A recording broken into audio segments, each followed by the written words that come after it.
Battlehosts. Be a better gamer, build a better community. Welcome to Battlehosts, a podcast website dedicated to helping you become a better 40K gamer and to build a better community of players. I'm your host, Mark, and with me tonight is Aaron. Hey there. Captain A. That'd be me. Also Trader A. Also Trader A. Which one do you prefer? Captain A's fine. Trader A's the business. Trader A's a biz. Yeah, Okay. I base it. My parents have a business called A&B Traders. Oh, okay. And so I kind of modeled it off of that. So you're Trader A. So I'm Excellent. Trader A. Excellent. All right. We're going to talk about Boise Cup tonight. Yep. Yes. So, Community building as well, tournaments, things like that. yeah, we'll talk a little Sure. about that too. If you like what you hear, subscribe to us on iTunes to catch all the latest episodes. You can follow us on Facebook under The Battlehosts. If you'd like to support The Battlehosts for as little as $1 a month, please visit patreon.com/thebattlehosts. If you support up to $3 a month, you get access to our Discord chat that we just started just about a month ago. So it should be good. Yeah. So we're going to talk about the Boise Cup 2019, which is the largest annual 40K event in our area. Now, the funny thing about Boise, so I was in the interview with Val Heffelfinger on Tau. Before we started interviewing, he chatted about, he said, how is it that Boise has some of these really good players? And it's like everything else in Boise. We get a lot of people from California move here. Yeah. And you move from Oregon. Yeah. Boise is, for those of you who don't know, we are in Idaho, which is not Iowa. No. Idaho is right next to Oregon and Washington. Yeah. It's kind of the funny shaped state right next to them, above Utah. And we're kind of in a funny location where we can draw from Seattle, from Utah, Yeah. from Oregon, but also somewhat from California as well. Yeah.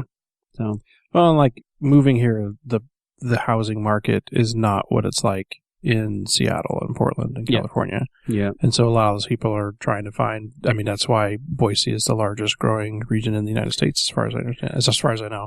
Yeah. So a lot of people are flocking here because it's got a lot of, Boise's a up and coming city. Yep. A lot of industry and growth. Houses are cheap. The house I bought in Boise would have cost probably twice as much in Portland. Yeah. So Yeah. there's lots of reasons to pull here. So Boise's growing, and we're also pulling in some good 40K players as well. Yeah. This is the third year for the Boise Cup. It is. Yeah. And I'm so excited. there was 40 players the first year. We had, we sold 40 tickets. Yeah. We had 38 show up. Uh-huh. The second year, we sold 60 tickets. Mm-hmm. We had 58 show up, so that made us a major. Just By barely. the hair of our chinny chin chin, how that works. Yep. Hair of our, and we had one guy who was local who was like almost gonna be late and blow the whole thing. That was awesome. We won't name his name. We won't name his But name. you, He if you're knows listening, who he you know is. who you are. And but yeah, we it made it a major. Uh-huh. And the interesting thing was how we sold out months before the event. Mm-hmm. And a lot of events are starting to sell out very Yeah. quickly now, Yeah. which is cool. So that showed us that we could just continue to expand. Mm-hmm. I just did not. A lot of the terrain work is on me, and I'm starting to get some other people involved, but I just did not. I don't want drama. Yeah. Tell me about how it started. Like, so it's his third year. So tell me exactly how. Well, I mean, like the whole thing, the Boise Cup birthed from, I ran the Guardian Cup in Mhm. Portland, Oregon for a bit. I was one of the TOs that did it. Mm-hmm. And Guardian is a fantastic venue. Yep. It has a bar. Mm-hmm. So we were upstairs. Yeah. It was kind of became a 21 and over area after a certain time frame, Mm-hmm. which was cool. But it was so tight. Yeah. I mean, it's one of the tightest locations I've ever been at. Yeah. Where you're just crammed in there, hardly any room to move, but Mhm. people would still come.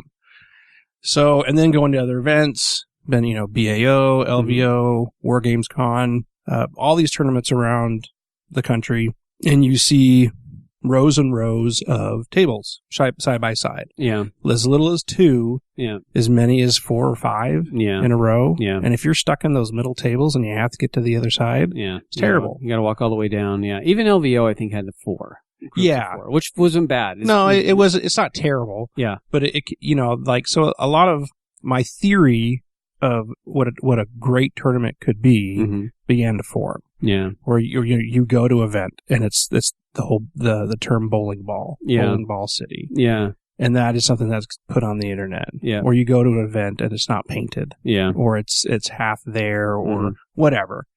Or you're playing an assault army and there's no buildings, places to hide. Yeah. And your opponent's a towel player or whatever. Yeah. So I, just being a player, going to a lot of events, running some events of my own, I began to formulate like my commandments, my tenets of what a tournament could be or should be. Mm-hmm. Silly things from like 2 chairs to a side Yep. to having more 360 access. 360 access So for tables, yeah. I always dreamed like what that could be, and then when we moved here, and another person that I knew from the area, Ben Cromwell, had moved here and was getting into the crew with ABU, Mm-hmm. which is known as a more competitive league. And I came to the store and met with Matt, my partner who helps run the tournament. Yeah, he's a co-host with Battlehosts. One of the He's often on here. Yeah. Yeah, and they have it. It's an old 24-hour fitness. Yeah, joint. they bought an old fitness joint when the market was in absolute tanked and no one went there. They bought this place for the space. They're one of the largest online Magic retailers in the country. ABU Games, yeah. And they had this gym in the back. Yeah. And I saw it and I was just drooling. Yeah. I was like, I could do the thing I want to do here. And they already had, the cool thing about ABU is that they're the manager, another Matt, he's real committed to quality. Yeah. He wants a certain look and a feel to things. Yeah. Which can be hard, but fit into what I want to do. Yeah. I was hoping for a more prestigious type event. That was like my dream. Sure. And then we talked to him and said, hey, first it just became, well, we want to run leagues and maybe a tournament. Yeah. Like, so we took over the weekly league. All we had to do was say we would be exclusive to them. And then we finally said, we want to run a big tournament. Yep. And we think we could get X amount of people here. Yep. And he was like, wow, that's the most people, for a 40K tournament that we would ever have. But we'd have to be open on Sunday because they're closed on Sunday. Mm-hmm. And kind of worked on them and just kind of showed them that, we were serious and committed. And they gave us Sunday. Yep. And that became the first tournament. And we paid for half of the table toppers. The toppers are routed. It's that sawdust press board. Yeah. But they're like half-inch thick. They're thick. They're painted. They're really, the edges are rounded with a router. Yeah. They're smooth. They're painted. Yeah. And in the gym, because of the space, we were able to create a 360 access to all the tables. Yeah. And so I was able to, I'm still not able to get my chair thing. Yeah. But, we have extra tables. And so we just kind of went from there. Yeah. And so I was able to incorporate all of these things I wanted to do or had dreamed about or thought a tournament could be into this event. And so, anyway. What was the max player count for this year? What is it at right now? Right now, it is 74. 74. And theoretically, in that gym, you could probably go to like maybe 80 before you start to lose that 360 access. Yeah, we think we could do 40 tables. So we're going to see if we can bump it up to 80. Yeah. Because we have like what happened last year and what happened this year is we had a giant wait list. Yeah. So we could put 150, 160 people in that gym. Sure. But then we're just back at the regular tournament. We're back at, we're not, it loses some of its appeal. Yeah. And people are begging me. They're telling me they'll bring terrain and they'll bring table toppers, but I'm really trying to create a certain look and aesthetic and feel for the event that I don't necessarily, not knocking any other tournament, but I don't necessarily see in a lot of other places. Yep, for sure. And I'm really committed to having quality terrain. That's really important to me. So that requires a lot of time and effort. Yeah. And we went from 40 tables to 60. So that's 10 more tables. Going from 60 to 80 is 10 more tables. Yeah. That's a lot. That's a lot of terrain. Yeah. It's a lot of work. It is. And it's not just throw some stuff out and call it good. Yeah. It's, my philosophy for the tables were, quality themed, quality playing style tables. Yeah. So every table has multiple line of sight blocking terrain, a variety of styles of terrain, area terrain, buildings, hills, lots of different things like that. So that's the goal. I don't necessarily meet them on every single table. I think there's some that are better than others. but it's something we're still continually going for. Yeah. So right now, 74 is the max, and there's a wait list right now. So if you're interested, obviously, you can go to the event page. Yep. It's on Facebook Boise right Cup 2019 is on Facebook. So, and I'll link it to the show, obviously, but you can be added. There's a post of wait lists right now for people. Now, before we jump into it, let's hear a word from our sponsor, DGT. We all love Warhammer 40K, but sometimes games just take too long. Using a game timer is the best way to make sure games finish and for both players to get an equal amount of time. Check out the Easy Game Timer from DGT, manufacturers and designers of the timers officially sanctioned by the International Chess Federation. It's simple to set up and customize, and your settings are saved when it's turned off. It's easy to use with a large moving lever for changing turns and a clear digital readout. It's the most affordable and high-quality game timer on the market and is the choice of most 40K events. Whether you want to practice before a big event or you just want to be a better player, the Easy Game Timer from DGT is the perfect game timer for your 40K events. The DGT Easy Game Timer is available from many online retailers. Wholesale pricing is also available for tournament organizers. Check these fine clocks out at dgtnorthamerica.com. Speed up your game and improve your play with the Easy Game Timer from DGT. And we're back. So we should point out that there's quite a few top players coming this year. Brandon Grant won last year, and he did win a little event called the Las Vegas Open. He's coming back. Part of the whole idea of having people from California move here is that his teammate is Michael Snyder, who moved here also from California like a couple of years ago or so. Michael's also one of our top local players.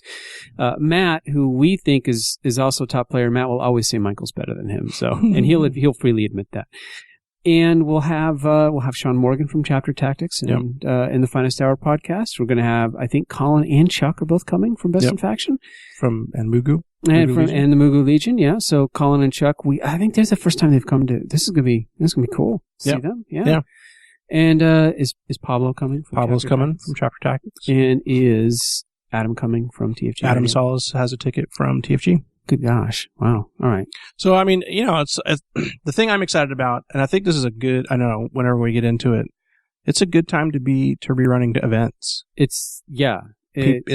is a market for it. There's a huge market. There's not enough events out there for people. Not necessarily. So, and I'll talk about like Nova, for example. I wanted to attend Nova. In an hour, they sold out. And I'm like, oh. That's crazy. Wow. That's another quality event. So, and I think that actually having it capped at 74 that you have now, or maybe squeezing to 80, I have a feeling, I'm feeling what you're saying is you're going to go to 80. I needed to touch base with the manager to make sure we can get that many tables. Yeah. And make sure that's all taken care of. Yeah. That's the thing, the table thing and also terrain, but we'll 74 right now. So we have a lot of good players coming. Yeah, I'm excited. It's really fun to have something that you put a lot of work into succeed. And a friend of mine runs T-Shift, Ben, who also helps run Cruise Hammer. They have a 90-person event in Seattle that I believe is like sold out or almost sold out. Yeah. Gamers Haven has their Storm coming up. They sold out. In Spokane, they sold out. There's a lot of great.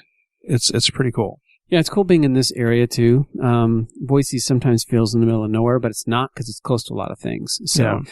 And also, I'd be remiss to point out, I mean, we talked about the podcasters, but Richard Kilton and Thomas Ekstrom Oakley are coming from Utah as well. From Utah. So they're in Double Dutch Rudder. And what I like about the attendance of the Boise Cup is you have some top players, you also have some mediocre, and you have some just normal casual players playing. It is a real good mix of players. One of the things, like I understand why an event like the LVO does their price structure their way because they kind of have to. Yeah. Because of the size of it. Yeah. I personally don't like it when it's 100-person event and 4 people win all of the prizes based on their battle points or their score. Or whatever, the general. Yep. And because being part of that 95%, like not that mid and lower pace for the event. Those top players, like if everybody who wasn't in contention for the top spots left, before dudes playing their list, 4 guys playing a list, and so what I tried, another vision that I came up, and the other thing that I want to try and that I worry about some of these events is a large money pools or prize pools can bring out the worst in some people. Mm-hmm. So what we have done is we've created, we have really cool top placing trophies. Yep. Our bolt, I have a 3D printer. We print out bolters. You're going to do paint bolt them. pistols again? Mm-hmm. Oh, nice. I'm Because working on them right now. People want trophies. Mhm. They don't care about models from a store Yep. or gift certificates. They want a cool trophy they can take home. Yeah, these are going on people's walls in their office. Yeah, so you have They're 3 of very- those things. They're very proud of them. We give out 4. 4, okay. 4 bolters. We have best general. Uh-huh. We have best sports. Yep. Best paint, Mm-hmm. and we have a best overall. Nice. And I understand why people. And there is some truth to the gamesmanship that some people will do, Mm-hmm. but the system that we've devised has helped a lot with how that works out Yeah. in terms of the voting system that we do Mm-hmm. to help curtail the chipmunking, as it were, Yeah. for that overall prize. Because, 40K is playing the game well, Yep. having a cool looking army, Yep. and being nice. Yeah. Even if you don't want to be nice. Sure, sure, but there's limited. I mean, there's a minimum standard of Yeah. behavior that we sort of assume. And so they get a really cool bolt pistol with a plaque on it, Mhm. and they'll get some prize stuff, and then we raffle off the rest of it. Yep. We're going to be able to buy nearly $3,000 worth And that's of coming stuff basically from most of the money that people Yeah. are spending on tickets. because we don't have to rent The the hall space. facility. Yeah. We can dump all that money into prizes, Mm-hmm. and And you just raffle it off. yeah, So you have a table full of basically models and Mhm. prizes, and you start raffling, and people go up and grab what they want. And I think that is awesome because it basically means that people, the things that people are competing for, they get a custom trophy, which Mhm. is super cool. Yep.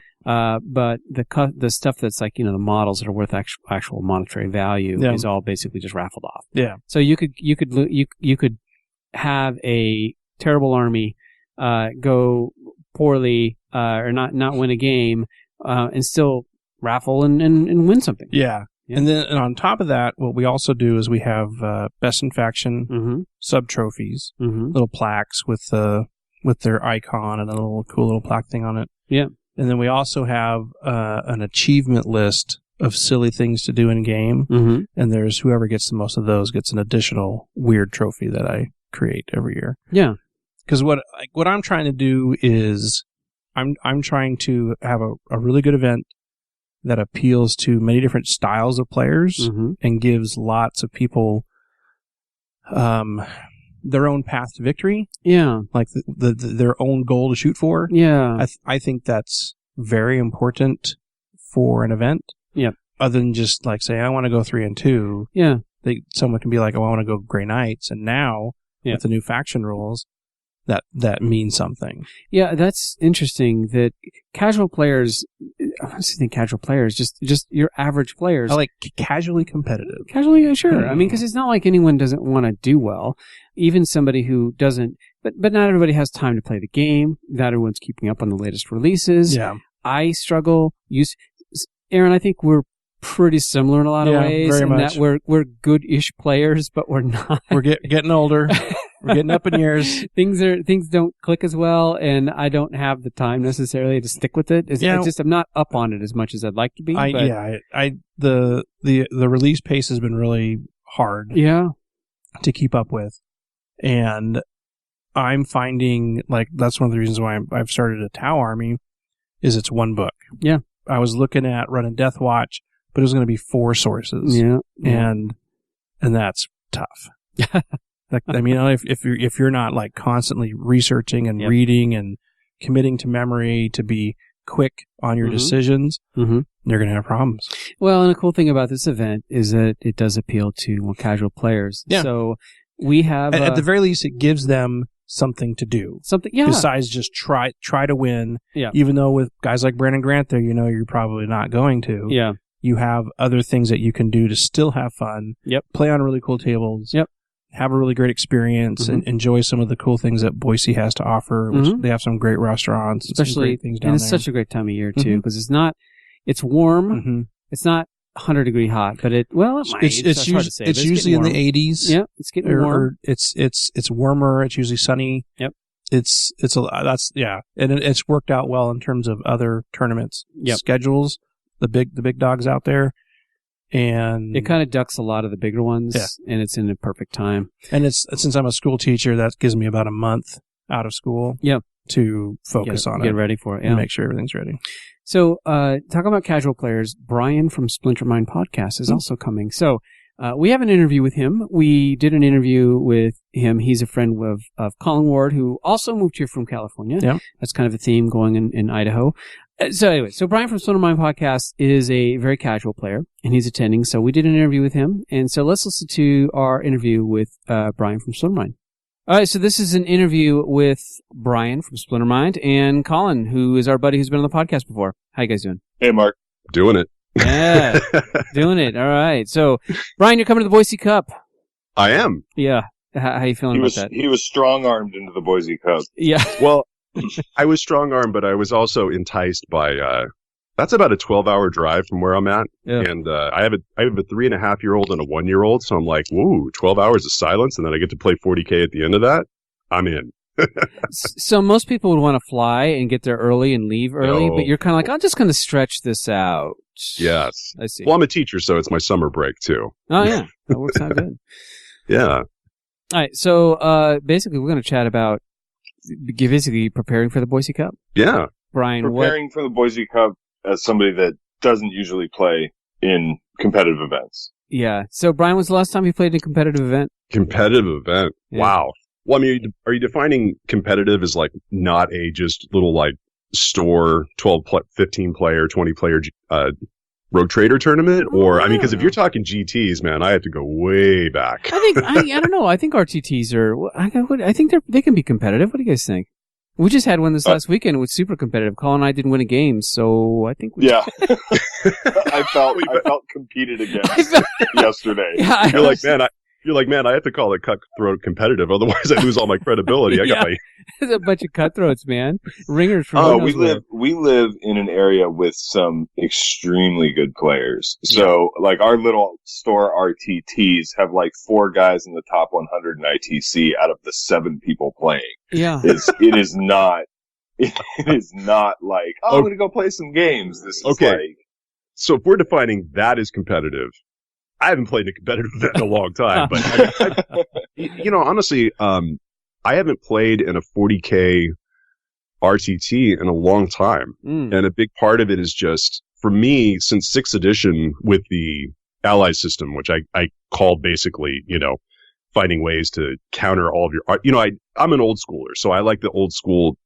Certain armies have advantages and they have disadvantages, and the ally system always allowed for that to sort of counter all and mitigate all those things, which to me changed the flavor of the game. And that was more just in my head. That isn't like me passing judgment on the game. But so I really haven't played in a really competitive event probably since mid 6th edition, I'd say. Yeah. I mean, I've played like in, Age of Sigmar events and things like that, but that's a different game and there's a different vibe. I mean, that's a game that's still evolving and doing its thing. But as far as like 40K, like modern stuff, it isn't a game that really has appealed to me in a competitive sense, but I think part of that is just it isn't necessarily that the game is unbalanced or anything like that. I think it's just where I've been at from my hobby standpoint. And I just have such a great group of guys that I play with. Yeah. That are great painters, great hobbyists, and great players. And it's like, I kind of get to scratch that itch that way. But this thing, Colin lured me in with this event. Because it's like that nice, I wrote an article on our Patreon page. It's like people can have access to, and it's like my whole explanation of why I'm even going and playing an event when I say I'm not competitive. And the Boise Cup just it's that perfect Goldilocks. Yeah. Where it's big enough that you're going to draw people and get a lot of variety, but it isn't so big that you're just getting sort of drowned out, in a sea of humanity. So. Yeah, like going to the Las Vegas Open. I love the Las Vegas Open, but in some respects, when there's 500, 700 players, you're just a sea of many, and you see faces that you recognize, but things move so quick, you don't get a chance to sit down and just chat with them. Yeah. So, I totally get it. So we just talked about the cutthroat players we have here. There's going to be a healthy middle table. Because, Sure. obviously when it comes to RTTs, not everyone comes out, and it's just one of those things where there's a lot of casual players that are just happy to play. And, Sure. And that's Sure. really cool. Well, and that was my experience because last year I was where Brian is, where I was coming from the same gaming group into the Boise Cup, and the last event I'd played was the BAO, I think 3 years ago, and I hated it. I had such a terrible experience playing in it that I was really hesitant, but it was because Mark, I'd met you, I'd met Aaron. Yeah. You guys were cool. I like playing games with you guys, and you're like, oh no, it's not that bad. It's pretty chill. Yeah. And, went in, lost my first game. So that was good. And, I had a great time. Yeah. And people back home asked me, well, why are you playing competitively? Cause before I moved here, I was not a competitive player. And I said, well, it's because the people that I like hanging out with play competitively. Yeah. So and I'm enjoying getting better at the game and all that stuff, but but mostly it's that I hang out with the people I want to hang out with, and that's just how everybody that I hang out with plays 40K. So I do that. If you and Matt and everybody played narratively, I'd be playing narratively. Yeah. So but I really had a good time. I've enjoyed going to events and stuff. So it's not as big a hurdle as. It's one of those things you build up in your mind more than maybe is the actual reality on the ground. The reality is 80% of the people there are chill and just want to roll some dice and have a good time. Yep. Right. Right. And the other 20% are actually shooting for those top spots. Yep. Right. And once you lose a game, though, because of Swiss pairings, you get matched up with people of roughly your equal skill, depending on how you're doing. So it's just that's kind of how you are not yesterday. Well, yeah. Well, that's when the field's too small, right? You can have a field that's too big and a field that's too small, and if it's too small with a bunch of sharks in it, you're gonna have a rough ride in the relegation route. Yeah, that's a good point. I mean, if you're used to playing with a group of people that you enjoy playing with, then you're getting games in. Going to an event is kind of stepping outside of that comfort zone because you're going to be playing strangers, which is. There's always that sort of that awkward, not even awkward. It just takes a while to kind of get used to the other person. So you're kind of on the same wavelength and everything's kind of kicking along. You have the rules, you have the system to kind of help bridge that language gap. But at the same time, it is taking you're stepping outside of probably who you're normally used to playing against. Yeah. And that's actually a thing that I'm looking forward to reconnecting with. Like, I mean, I'm not saying I'm going to start going to tournaments all the time, but back in the day, I used to play, years ago, I used to actually play in a lot of events. And I was one of those guys that was like, look, I'm not going to take, this is like 3rd, 4th, 5th edition. I was like, I'm not going to take the cutthroat net list. I'm going to take a list that, because I'm a hobbyist and, love the lore and the whole thing. I was like, look, I'm going to take a list that looks like the army that I want to play, and I'm going to learn how to play it well. And, usually I would get, if it was like 20 person ones, I'd get like best army because I'd have like a good theme and, it would match. And I would do okay in my games. I mean, if it was like a 3-round one, if I went 2 and 3, I'm like, that's fine. I can go 1, 1 and 1 and I'm having a good time. But I used to love meeting. I really forgot about that. And that's the part I'm looking forward to connecting with, is getting to meet other people, seeing how they approach the hobby and just having that cool little experience. And you know what? If you run into a knucklehead, it's done. Yep. There's a finite end to when that experience will happen. True. So, that is a good way to think of it. When the game is kind of a slog, you're like, you know what? In about, I don't know, 1 hour or however the round is left, that will be the end of this experience. Right. Or as the running joke on my show goes, if they drop a dice tower and say, we're going to be using this, it can just end right there. It's fine. So what are your expectations? What Brian, what do you want to get out of this? Like, going into it, obviously you I'm assuming you have certain ideas about what you want to get out of the event or how you want to do. What are your expectations? Expectation wise, it's funny. I wrote in that article that, I want to go there and just not embarrass myself. And which sounds kind of silly, but I think more than anything, my expectation going into it is I want to go over there and just get over that mental block that I put in my own head, as far as just looking at, like I said, I got really judgy 6th edition, the 7th edition formation, cluster, was just, it was a bit much for me where I was like, I don't feel like I'm even playing 40K anymore. It's just, it kind of turns into chess pieces. So for me, it's really just about getting out there and playing it. And I've told people that I can go 0-5 in this event. Yeah. Honestly. I don't have any, part of the reason for the army that I chose to bring was that if I bring Drakari, I'm going to take myself seriously, and I'm going to forget to enjoy the event. Yeah. Because there's going to be like a dumb ego thing that comes in, like, well, I have a Dark Eldar podcast and I was a play tester on the, all these like stupid ego things that would kick in. Yeah. Even though I'm not a person that really gets caught up in any of that mess at all, but I think a part of me, like, I'm competitive enough that I think that stuff would kick in. But really, for me, being competitive is I just like a good scrap and a good game. So if I go 0-5, but I'm in those games all the way, I make my opponent sweat and work for it, I'm fine with that. Yeah.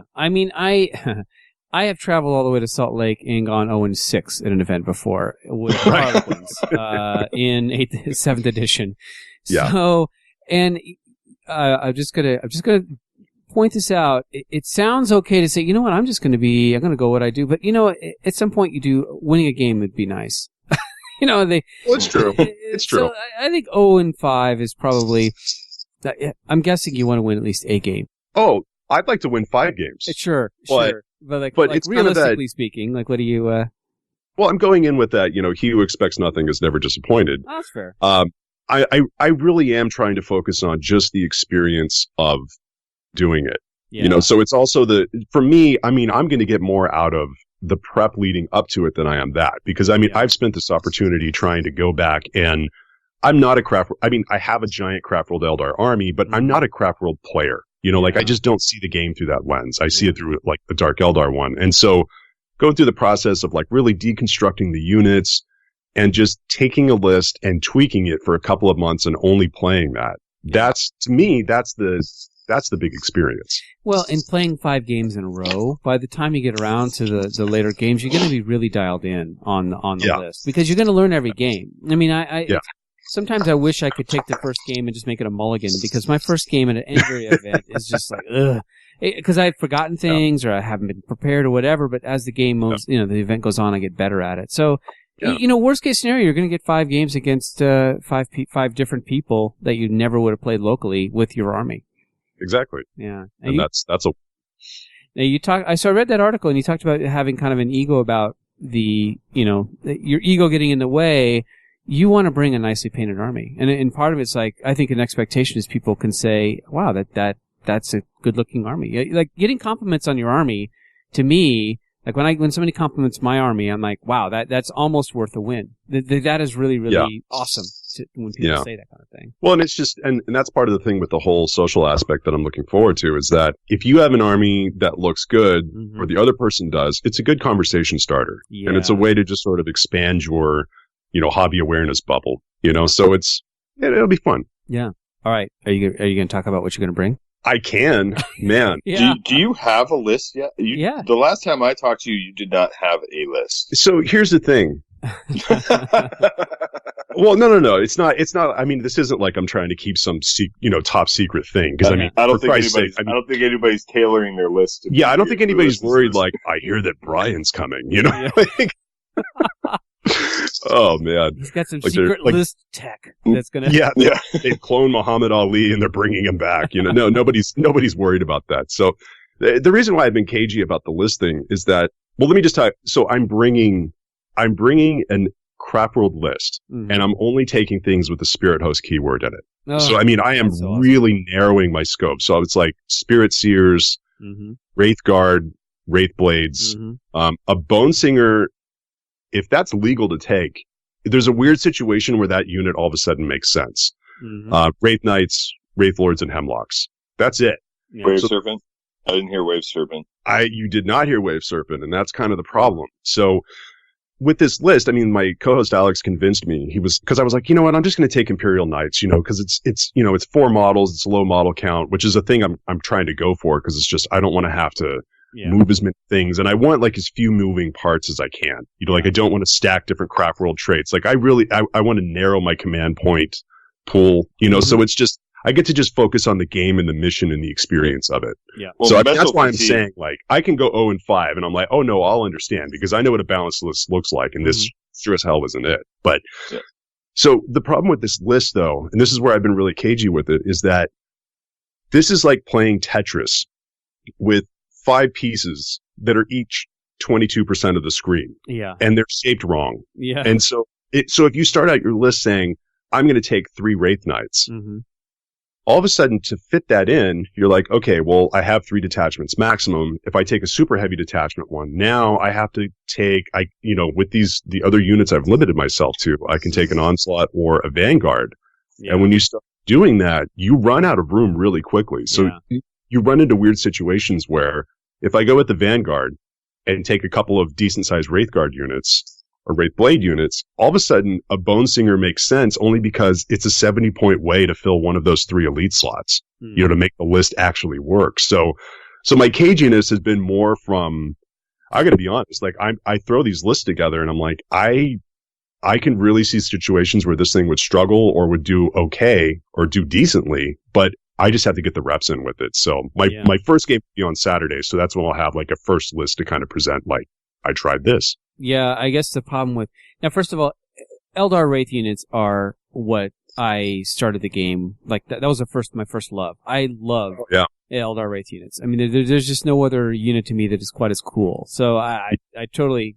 The only problem with that list is there's no troops, like you said. So, yeah, at the most you're going to have is 3, 4, 5, like 6 command points, depending if you get 3 detachments going. Yeah, I think when I was looking at it, I was like... because with super heavy, you'd have 3 from that, 3 for battle. I think 7 was the most I was coming up with. Oh, got it. And that was it. And, it sounds weird that the 7 command point thing is actually, I mean, that's the thing I've actually been trying to do with my list lately is I've been trying to play with less command points to really get me to focus on the unit themselves. Like with Dark Eldar, there are a lot of things where people are like, well, you aren't playing a Blackheart detachment. You don't get Agents of Vect. And I'm like, to me, Agents of Vect, if you're relying on that, it can be really powerful, but it's really a crutch. I like things like Red Grief and Flayed Skull, where the bonuses are just built in. So you aren't relying. He's like, well, when do I spend my points? And for me, at this tournament, because I haven't played in one, I'm not mentally, or probably physically in shape, for what you need to grind through a weekend of gaming. And so for me, it's just eliminating all of those little tiny things will kind of help with the whole decision fatigue factor and just let me focus on the games. So you're thinking 3 Wraith Knights then to fill out that detachment? Oh man, budget permitting, yeah. I've got the second. I have 1 painted. I have a second one here that I'm building, and I was joking the other night when we recorded with Carl and Jody. I was like, yeah, I don't know if I'm going to do the third one, just from a budget thing. And then Jody, who's been trying to get me to paint terrain for him for a long time, was like, well, I've got these buildings. And I'm like, oh, you filthy bastard. He knows my weakness is strong. Yeah. So I guess, oh man, I 3 Wraith Knights is, the thing about that army though is obviously, to me, the Wraith Knight is amazing. That, unfortunately, the Scath, probably not a 4-trolled Wraith Knight, I'm guessing. It's a standard Wraith Knight.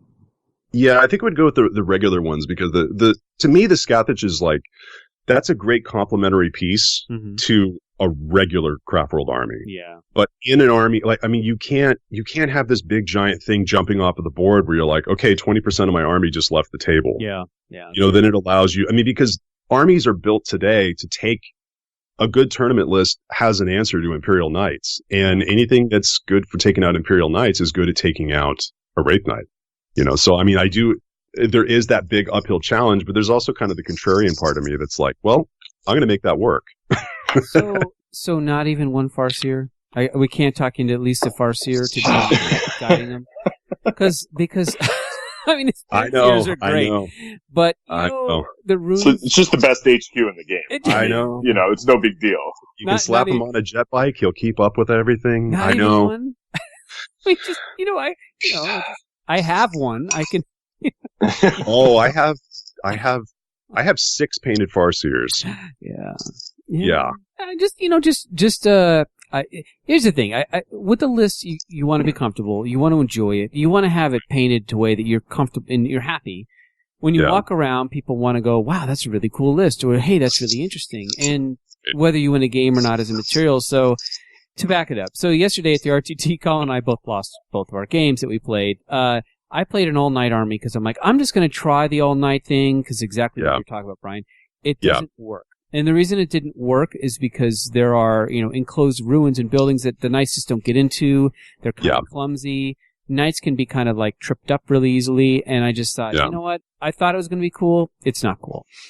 Right. Right. And Colin, you're having demons that are, you're pushing a lot of plague bearers that I imagine at some point you're just getting tired of.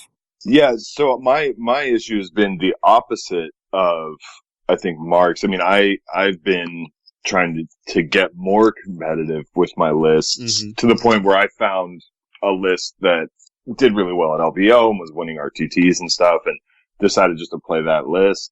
And one, that list is piloted by a much better player than me. And two, I've really, so after the RTT yesterday, which did not go well, same as the last RTT that didn't go quite as planned, or the one before that, but no, the last RTT was okay. It was the one before that that didn't go as planned. But basically, I am too far, the conclusion I came to, because I was pretty down in the mouth after the event yesterday, and what the conclusion I came to is I've gotten too far away from what I like to play. Yeah. In the interest of winning games. Yep. Which, and somebody, I think it was, I forget, it might have been you, Mark, who said, if you're not having fun, why are you playing the list? Yeah. Like at a basic level, that's what we're doing this for, right? Well, so the list that I'm playing is, plague bearers and characters, basically. Yeah. And it just you move up the board, you hope not to die long enough to jump out and, do stuff. Yeah. And it's just not that fun. I like throwing stuff at people. I like being in combat and being effective in combat. And plague bearers, I love, you want to be in combat, but you don't do anything. You just sit there and don't die. Yeah. So so I need to do some reflecting and, not necessarily completely back to the drawing board, but I need to say, okay, so I need to get back to what I enjoy playing and have a list that doesn't suck, but it doesn't matter what list I bring, I'm not winning this event. Yeah. Right? It doesn't matter. I mean, I'm just not technically skilled enough at this game yet to compete at that level. So, what's important to me, like you, Brian, is, having my army present itself well and look good and look cool and to be fun to play is that element that I stepped away from. Which was a mistake. Yeah, because you're trying to be more competitive. So that's circling it back though. Like Brian, if you enjoy playing it, then it doesn't. I mean, we could say, I know Farseer would be good, but honestly, if you like the way it plays now, then you go for it. Well, and the thing that I forgot is I took not a competitive list last Boise Cup. I mean, it was like Zinch Demons, and like you convinced me to do Armin and the Demon Princes. And Armin was the only thing I really added to the list, and I shuffled around the detachment. Yeah. Right. And I won 3 games last year. Which is a good showing. Yeah. But I knew the list. I knew exactly what everything in the list did. I had fun with it. It was zipping around and, deep striking flamers and doing all this stuff. And it was cool and it was fun. Yeah. And I was more engaged with the game because I was enjoying the list. I was enjoying playing the army then. Yeah. Whereas now I'm less engaged with the army because I'm like, okay, well, I move up and then I just roll a bunch of 5-ups and, then move right along, So I'm at a bit of a crossroads when it comes to Boise Cup. Thankfully, it's 2.5 months from now, so I have some time. Yeah, so I guess, Brian, for you, when you go and you play test your list, the number one question is, am I having fun with this? Is this something I think is going to be fun? Right. And I do like aggressive lists, so I mean, my other big, Colin could attest to that. So my other big, when I'm not playing Dark Eldar, my other big army that I love is my 30K World Eaters. So, that's just aggressive and, hard hitting. But I always like armies that have, Dark Eldar I love because you have the speed and you have a lot of tools and they're aggressive, but you also have some pretty, it's Glass Hammer, and I like that risk, and I'm willing, I like the challenge of making that work. And so this list, it isn't Glass Hammer, but it's, the numbers are low enough that you can get taken off of your game Sure. But if you don't play smart, and so that's what I'm looking forward to.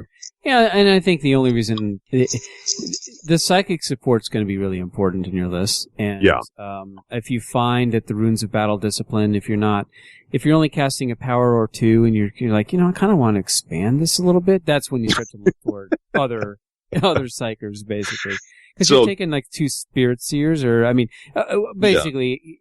You want to keep your options limited, but at some point you may want to I might try something different here. So this is the worst way to keep secrets, is to discuss them on a podcast sure, and think you can download on the internet. But a Farseer is probably the first. If I cave on anything, the Farseer is going to be a thing I'm going to cave on. Yeah. As far as the theme goes, because that's the thing.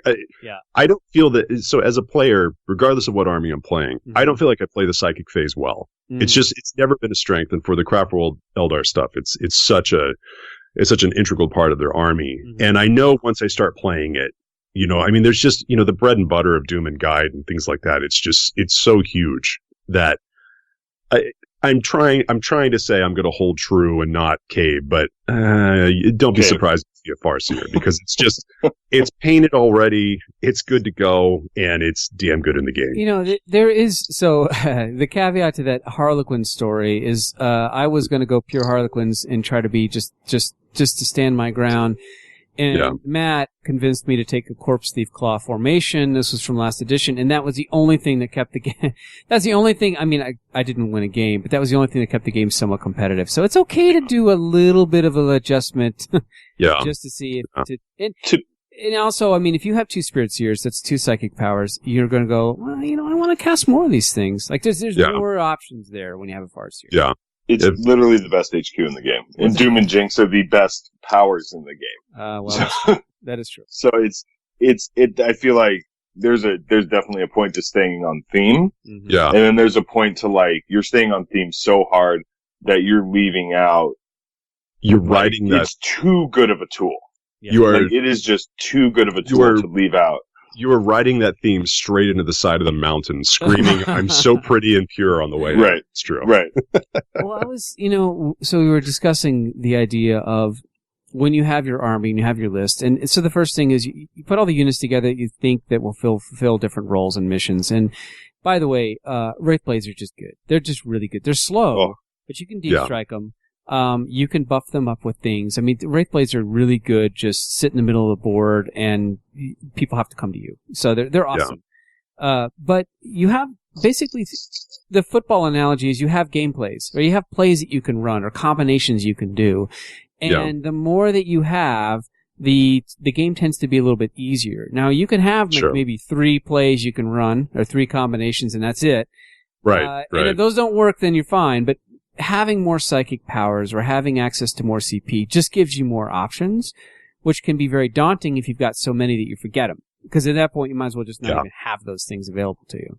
Right. So, absolutely limiting your CP and having just a pool of psychic powers to start with is a good play, because then you're like, okay, I can run these 3 plays really, really well. I know how these work perfectly. Then you can expand from there. Yeah.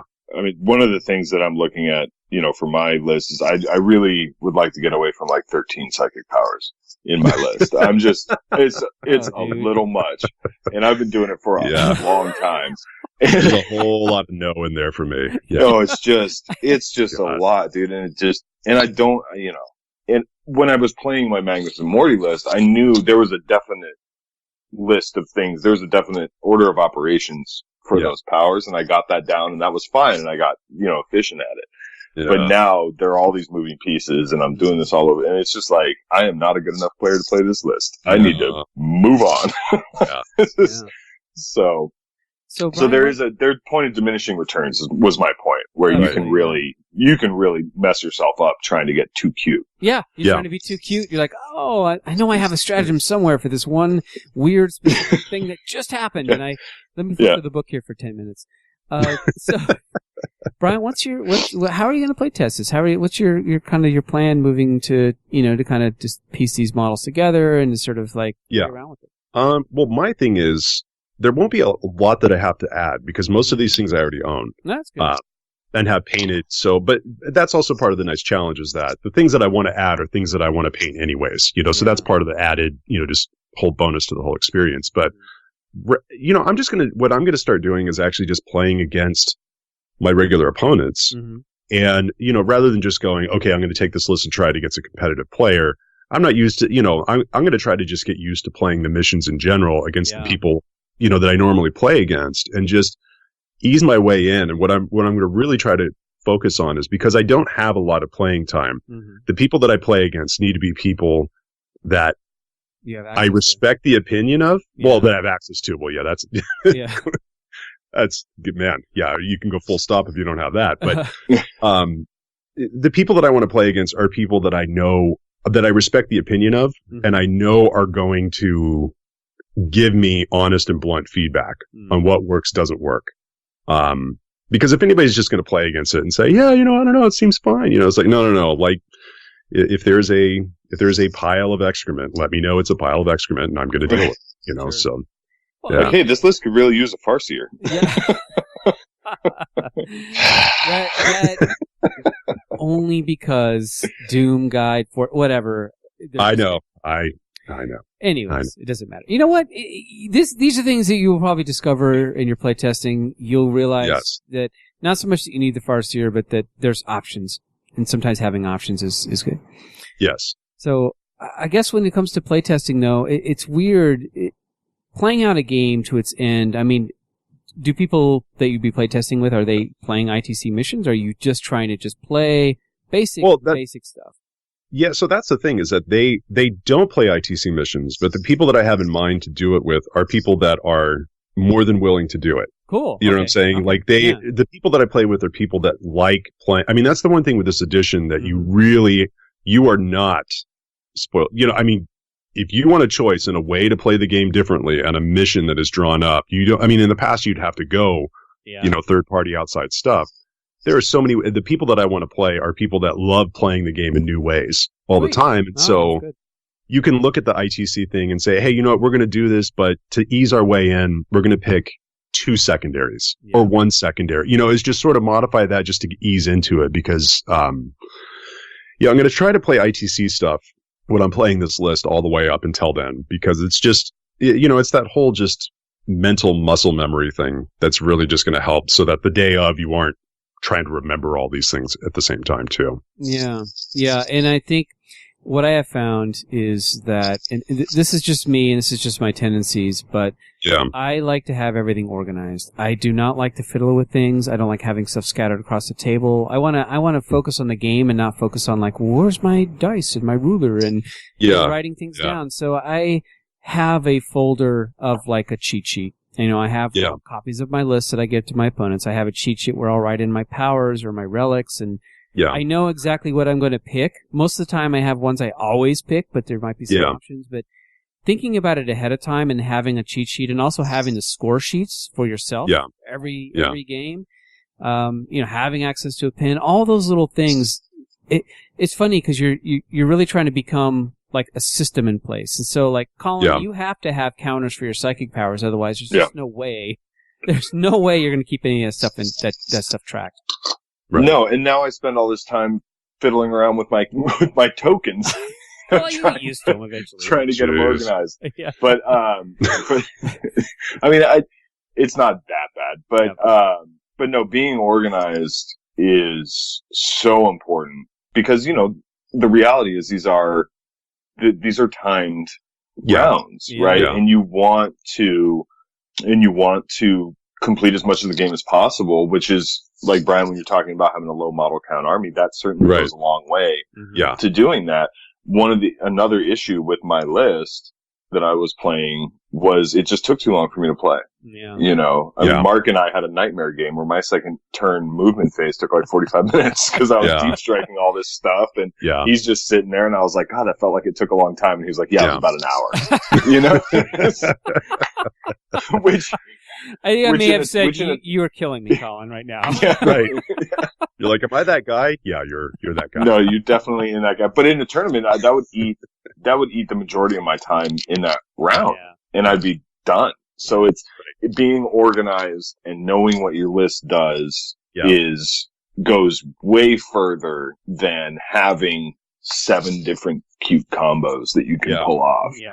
but I did get tokens for all my psychic powers. I have, pools of dice that are, ready to go, and I have a measurement tool. So I have these things and I have a cheat sheet for my psychic powers, like Mark said, like, oh yeah, it's warp charge 6, warp charge 7, or, and those things, just the fewer times I have to pick up my book and try and find something, the better off I am. Oh yeah. Sure. Those are things in normal games that I do all the time too. And it's funny, like my cheat, I mean, this isn't like, oh, look at me, I can remember things, but my reference sheets are there because I will second guess myself and then look it up and go, oh yeah, I do have that memorized. Yeah, I do that but too. But yeah, I do the same thing. I mean, on Splintermind, we talked about this, where when it comes to stratagems, I pull I'll buy the deck and I'll put the whole thing out, and immediately you can weed off the stuff that has nothing to do with your list. But then I keep them on the table in these stacks, like, okay, these are defensive buffs, these are movement shenanigans, these are offensive things. I have them ready to go, and they're just, the most likely ones are sort of at the top of the little spread thing, and it's just, especially with this list, I'm going to be so limited on what, if you look at the Craft World stratagems, you can rule out 80% of them right off the bat, so that, again, that's part of this whole thing of, quick games, less stuff to remember. Right. And I have, by the way, as an aside, I have little circle acrylic tokens for all the warp charge power for the battle and the Runes of Fate powers. Oh. You want to borrow those, and it actually has the warp charge written on the token. So, right. If you want to borrow those for the event, you certainly can. Yeah, that's the kind of dumbing down that I can get behind. Yeah, I absolutely. Just send me the link from where those are from, because I want all of that. Okay. I should have gotten the warp charges on mine. Yeah, I'm just saying. It's just useful. Yeah, that's rad. I like that a lot. But yeah, I guess being and also I would even go further. I would say there are these stratagems you might use, but truthfully, depending on what you go with. I mean, if you have, let's say, 6 to 7 CP, that's maybe 3 strats you can run, maybe 4. Yeah. I would probably have a pool of 5 tops, and just like bunch. It's like 4 or 5 combos you can run, and the rest of them, because it does. By the way, what craft world are you running here? This goes into my whole, I don't want to make decisions, or have removing a variable. I'm going to go with Iandon. Because it's just, for that one, when I go to print out my reference sheets, for the profiles and everything, I have those printed out, and I scratched out, the wound totals for when they go to, when they start going down the ladder. Yeah. Just written onto it, because it's just one less thing to think about. Yeah. I mean, because I went through a whole breakdown of the other ones, and I was like, wow, ones that I just completely ruled out actually kind of make sense. But in the end, I was like, this is going to be another decision that I'm taking off. It's another thing, one less variable for me to think about the day of, that's just going to make it easier for me. Yeah. Yeah. I guess actually, I thought you were going to say Ulthway, because Ulthway is literally the easiest one. Like, it's just a save. That's it. I mean, there's no else to think about. I mean, in the stratagem that they have is around Guardians, which you're not going to run anyway. So, to me, Ulthway would be literally the easiest, because the game still plays exactly, all the units play exactly the way they play in the book, but you have that. Well, and the other reason for Iandon is that, because I'm going to have a low model count, I need the things that are on the board to operate as efficiently as possible. So if you get to drag out hitting, when you don't have that many shots, if you can drag out when those things start becoming less efficient out just a little tiny bit further, I figure I'll get a little more mileage out of it. But I'm willing to try out all of them in my games, just to make sure, because you can look at things on paper and sort of math it out in your head from other experiences, but until you really get into the into the weeds, you really don't know what's there. And Iandon has a really cool combination with their relic. The Citronome is really, really good. On a unit of, say, 10 Wraith Blades, that thing is money. So, and I guess if you want to look to Vigilus, there is a Wraith Formation detachment in Vigilus, but you don't necessarily have the CP to be probably playing around with those as much. Well, it isn't just the CP on that one. It's also what you can fit into the thing. Yeah. Because if you use one of those, if you wanted to apply, I mean, you can basically use it on Wraithguard and Wraithblade units, and that's about it. Because if you want to apply it to a Wraith Knight, now you have to take a Supreme Command attachment to get it. You know what I'm saying? Like, it starts. Yeah. This was that thing with the you have 5 Tetris pieces, and they're each 22% of the screen. That you're trying to and they're one's a triangle and one's a octagon. So Yeah, It's bizarre. and you can lean into the powers and the relic and the trait Yeah. too, and go from there. So And the Citronoma V engine is really good. Yeah. I had no idea that is what is actually modeled in the Bone Singer's hand oh, is it really? until somebody pointed that out to me, and I went through and read, Eric from Variance Hammer had given me, GW sent him 2 copies of that Jess Goodwin Eldari collection thing, so he just gave me the other one as a gift. It was, Wow. it was amazing. I know. I couldn't believe it. Wow. And, I was looking at it, I was like, wait, that is the thing. I was like, I always just called it the like weird Eldar bone flute thing or whatever, but apparently that's what that thing actually is that the Bone Singer's holding in his right hand. I had no idea. Oh, that's cool. Oh. Yeah. So, I guess the ITC missions, you want to talk about those? Because that's what we're going to be playing at the Boise Cup. Absolutely. All right. Have you gone through them? I did. And it's been a long time since I've gone through them. I mean, to give you an idea of how long it's been, ITC regulars will get a little laugh out of this. The last time I played an ITC mission, I think that was when you would roll on a chart each turn. It was kind of like limited Drunken Commander. I don't know how long ago that went away, but yeah, that's the last time. But yeah, I went through these things in a lot of coffee this morning, and they're interesting.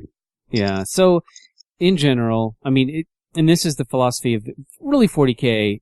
You score points by standing somewhere or killing something like that. That's literally the way the missions run. So to make it from a system perspective, am I standing in a place where I need to be? Have I killed something? Then boom, there you go. That is those are 2 points right there. So the primary mission is pretty much every turn. If you hold a single objective and you kill a unit, then you're going to get 2 points.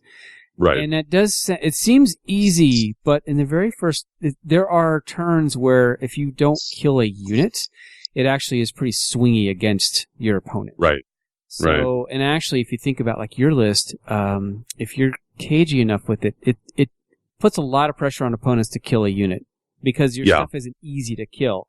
So there are going to be turns where they may not kill something, and then you'll get the swing because you may kill.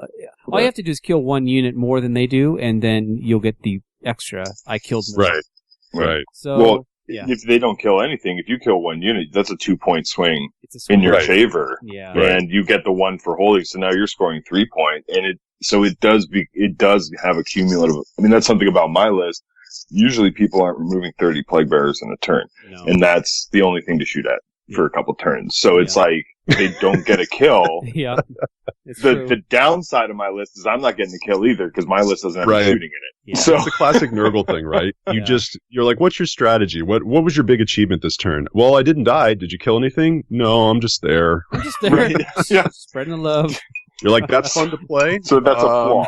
Yes, that's a flaw in the list. Is haha, you didn't kill anything, and they're like, but you didn't kill anything either.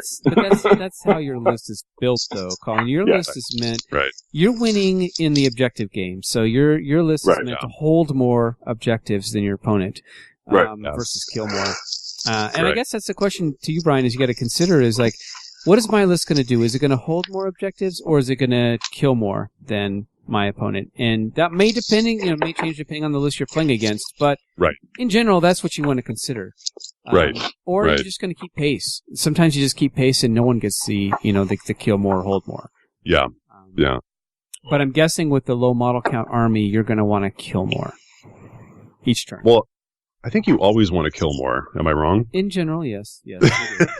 Depending, ideally. But there are moments when, in an effort to kill a unit, you're kind of you're putting yourself in a vulnerable position, So sometimes it's, going all out to kill more. Eventually, your units you'll lose your own units, Right. So Right. You still have to be played somewhat defensive about it because you're you're killing more, which means you're losing less than they are, obviously. Right. So. Yeah, you don't want to swing off of your front foot, but you also don't want to swing off of your back foot. So you can overextend yourself quite a bit. Yeah. So I guess that's the first question to ask is, do I want to try to hold more objectives? But the thing is, the objectives you are holding are going to be really tough to shift from. Right. So a lot of lists will have I have a little 5-man scout squad on there, or some Rangers or something, but they're so easy to kill that Yeah. They hold it for that turn, but they're not going to hold it for long if they have any kind of Right. concentration of firepower. So. Right. Whereas, 6 Wraithblades or whatever, nobody's just waltzing up and, Yeah. removing that unit from that objective. D-side flamers aren't going to get charged and killed. That's just not going to happen. I mean, This is true.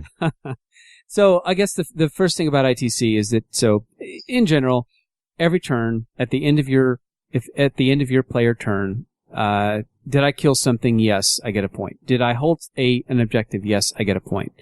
Your opponent does the same thing. At the end of the battle round, it's, did I hold more? I got a point. Did I kill more? I got a point. So oftentimes balanced lists try to do a little bit of both, but sometimes like Colin's list or maybe, your list, you're kind of going one or the other, but it really just kind of depends on the situation. Yeah. Yeah. So you're kind of playing for battle round, and that is really the bulk of it. But then there's the secondaries, which I think it's kind of that's where things get a little bit interesting. Yeah. So that's the hard part. It is. Yeah. So can I throw out? So this is just, I'm not a regular tournament player. Mm-hmm. I'm getting airdropped into the middle of this whole ITC thing, so it probably seems pretty normal to you guys, but just as an observer and a person who likes looking at systems and breaking them down, when I look at these secondary missions, when I was trying to do a search for it, the first time I saw it must have been an earlier version where it was pick 4 of these, and I was like, okay, well that's just insanity, doused in gasoline and lit on fire. My observation with this system is that when you need this many variables built in, to me it tells me that events are too big. And it tells me that they're too big because in order to create separation when you have a field of, 500 people, you have to build all these little tiny variables in. Does that make sense? Yeah, I think that's true. I think you're trying to put, I think the maximum score is 40, maybe just under 40. I think 40. Which is almost impossible. I think it's 42. It's impossible. 42. But you're right. There's a lot of nuance here that you're separating. A tie is very rare in an ITC mission. Right. It's rare. So, I've had them, but it's rare. Well, I think it's not only, I don't think it's just the size of events, but I think it's also the variation. There's so much variation in army build. Yeah. That if you were to narrow those secondary objectives, you would invalidate a lot of army builds that just couldn't compete, that couldn't complete the objectives, right? Well, so part of what they do is they're trying to add, they're trying to have enough options to where you can score. If you play well, you can get all your secondary points against any army that you see across the field. If it's 200 bodies, if it's the 15 custodies, if it's 4 knights, they want a way for each army to be able to score against each other army in a land of infinite army builds, basically. So it's a really hard needle to thread. Right. And that was the other thing in looking at it too, is that you can look at it, if you want to look at it if you want to look at the cons of it, it's okay, this promotes weird, janky, unbalanced, grognard hobby purist is going to, scoff at that, type of list. But on the other hand, like you're saying too, which, I tend to lean towards that, not because I want to see a craft world Eldar army must have blank, blank, and blank. It's not that. It's that it allows, it takes away from that whole factor of armies having weakness and having to plow through them. Because back in the day when I would play tournaments, there would be, there were certain events where you're I'm playing a Dark Eldar army, and when you get to a kill point mission, you're I am really going to have to, swing out of my socks to win this one, because you look across the board and you're I have a lot more stuff and it's fragile, so, but but the advantage, like what Colin was saying, that's the positive side of it, is that you don't have armies that are invalidated. Yeah. I think watching these missions evolve over the years, they have tried to remove as much randomness as possible. The idea that a mission hinges on a draw of a card or a roll of a dice, picking a secondary each turn, I think they've tried to remove those just because people like them. And I know the drunk commander thing is a thing. Playing Maelstrom is fun, but in an event where people are really, really trying to minimize Yeah. uncertainty. It's no good. It's annoying as hell. So there's that. The second part is exactly what Colin has said. Over the years, they have, this has been a refined system where a player might say, well, if I play this kind of army, I'm at a disadvantage in this mission. And so they say, okay, well, we'll make these changes. But if I play this kind of army, I'm at a disadvantage in this. Okay, so we'll make these kind of... So the missions have become... It's interesting. It's not like mission 1, mission 2. The only difference between the different missions is just the number of objectives and how those things are placed. That's it. Right. Everything else is the same. Like, it's literally the same format across 6 games, or 5 games in this case. The only variation is what deployment map do you roll up, which I think is super cool. And, which army you're facing off and which secondaries you're picking. But the missions themselves are, I have this many objectives. Either I place them or they're placed for me. What's the map? And everything else is the same system, the same format. Right. That means you could build an army that has a sort of path to victory based on these missions for sure. And doesn't necessarily have, it may have a weakness, but there may be some secondaries that it's always going to get, which it's really strong on. Right. Which is kind of advanced level list building for this stuff, actually. Yeah, I think part of it too is like the goal of when people are going to a tournament and people, and now with, the community is online and all that, and you have, these are the top players and stuff. Mm-hmm. You want to know that player skill is the biggest factor in where people place in these events. Mm-hmm. So they're not just getting hosed by showing up at the wrong mission at the wrong time and just getting absolutely hosed.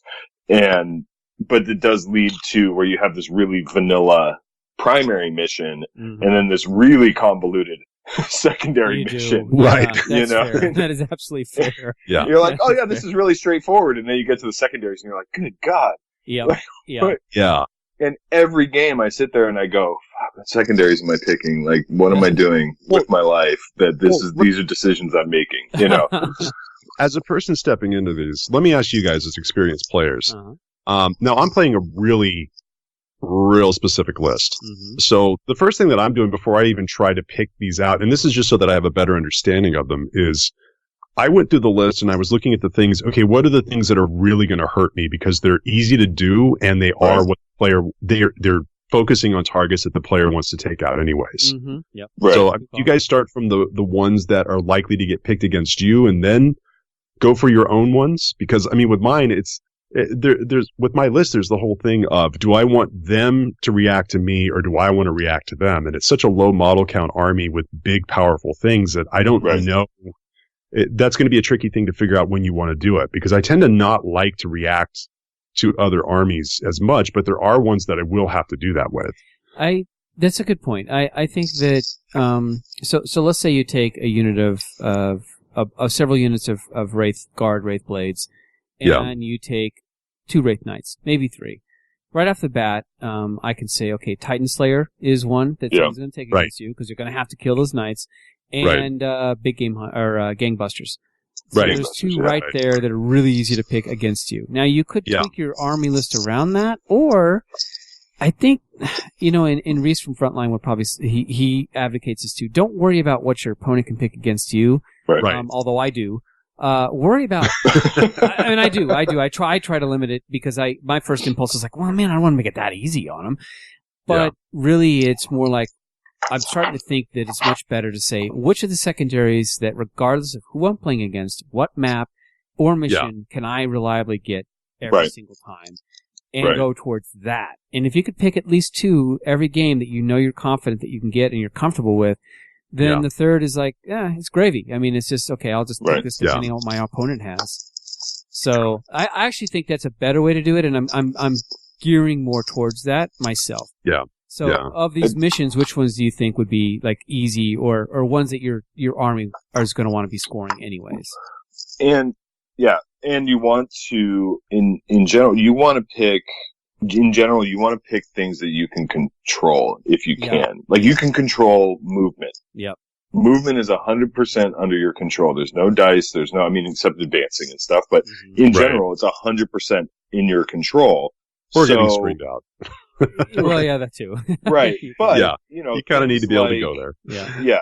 Things like, recon and behind enemy lines, things like that, where, you're probably going to you're thinking about throwing a couple hemlocks in your list. Like, you can fly those to the back of the enemy deployment zone and just sit there and get points, and they have to deal with them. So it's one of those things, like, it's not dependent on you, I have to kill 9 Wraithguard, or I have to kill 9 Custodians to max, or 6 Custodians to max out this objective, or whatever. Yeah.